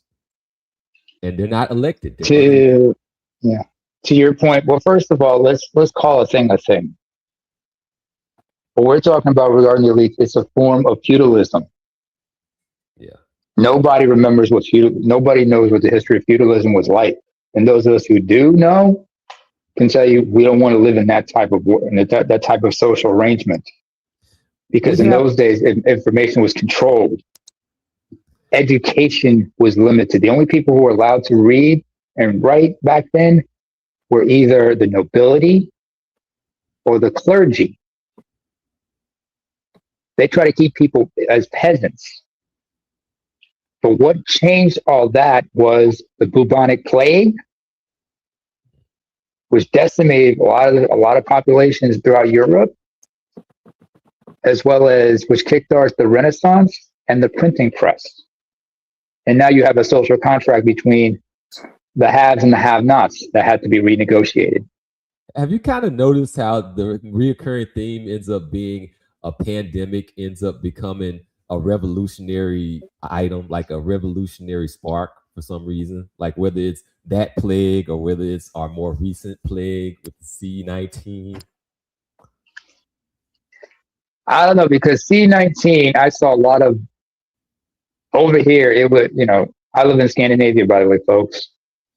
And yeah, it is a good model for the work-life balance, but the way they do it is adapted to their current situation. Candy gram for Mongo. So I had to say that. Shout out to one of our brothers who understands that joke. But like I said, you can't apply that type of what the Nordics do. You cannot apply that type of system in the United States. That's right, Zach. The printing press in Germany. They made. Also, it was also social issues that also caused certain things. Like remember the Protestant Reformation by Martin Luther. What triggered that was corruption within the Vatican and the Catholic Church as a whole.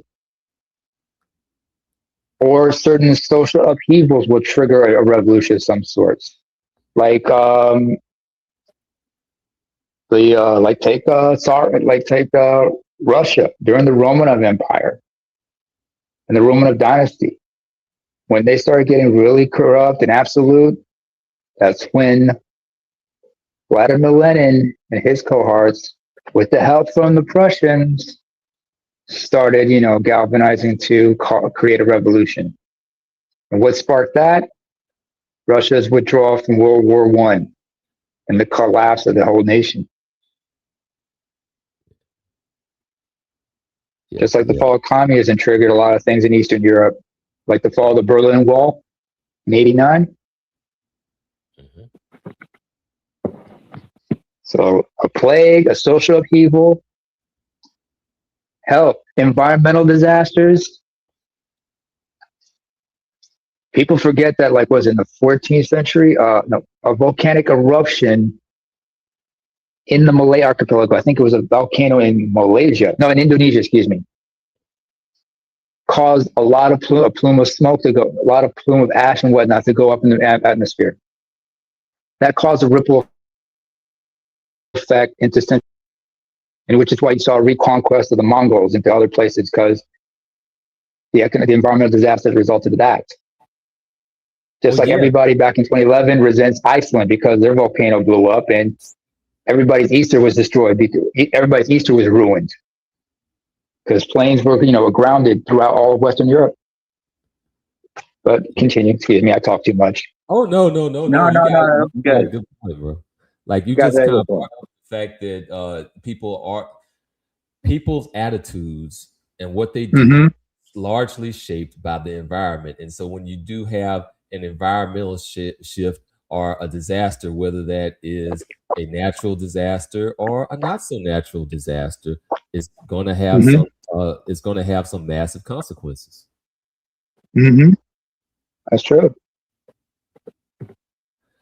But I'm not gonna hold you. I'm gonna go ahead and I'm gonna close it out. Unless you hold on. Before you close it out, I'll just say one more thing. Brothers, we're not gonna agree on everything. We're not a monolith. But I think we all should respect each other's opinions. And we should all at least have the same agenda. and never forget that.